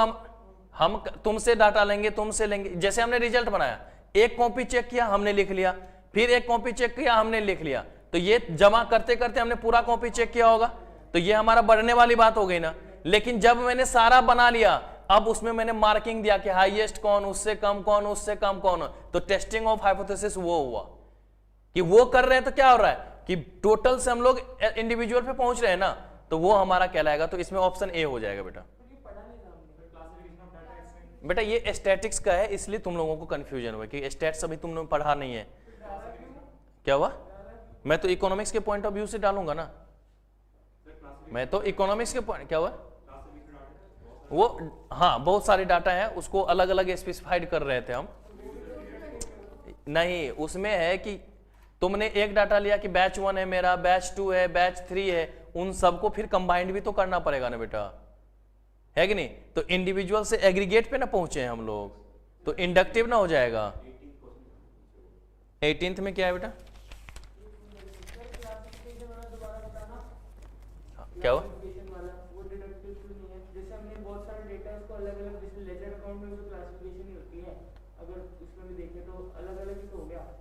कौन सा अलग अलग हो जाए? बाद में टोटल करते हो?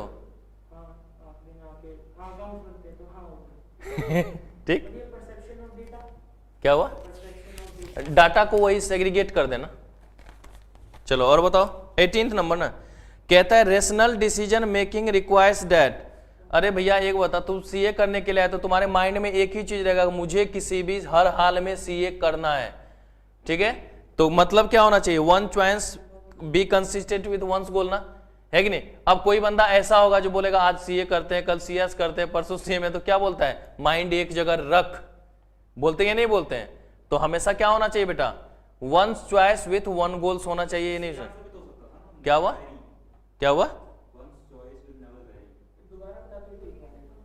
गोल जब तक नहीं रहेगा तो वह कौन सा चॉइस? बिना गोल के कोई काम होगा क्या? Constant, same.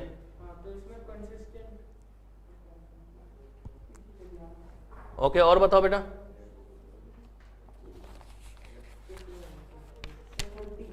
कौन सा? 30 में क्या है बेटा?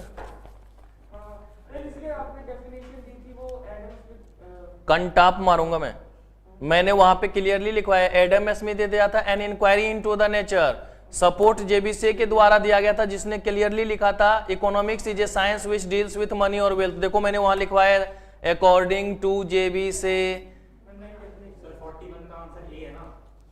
41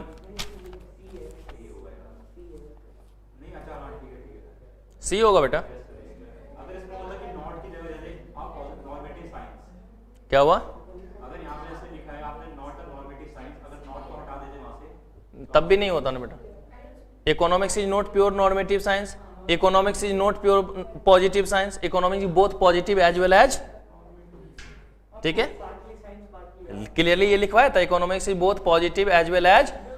एल्फ्रेड मार्शल ने यही चीज तो कहा था। हाँ तो वैसे ही है, तो साइंस की भी बात करते हैं, आर्ट्स की, वो तो जो चेंज करते हैं अलग अलग कि इकोनॉमिक्स एज ए साइंस है, इकोनॉमिक्स एज ए आर्ट्स है, इकोनॉमिक्स एज ए मैनेजमेंट है, तो सब कुछ है ना, तो इसलिए पार्सली लिख दिया कि पार्सली सब कुछ होता है। ये कौन सा बेटा? एक मिनट में इसको स्टॉप कर दूं।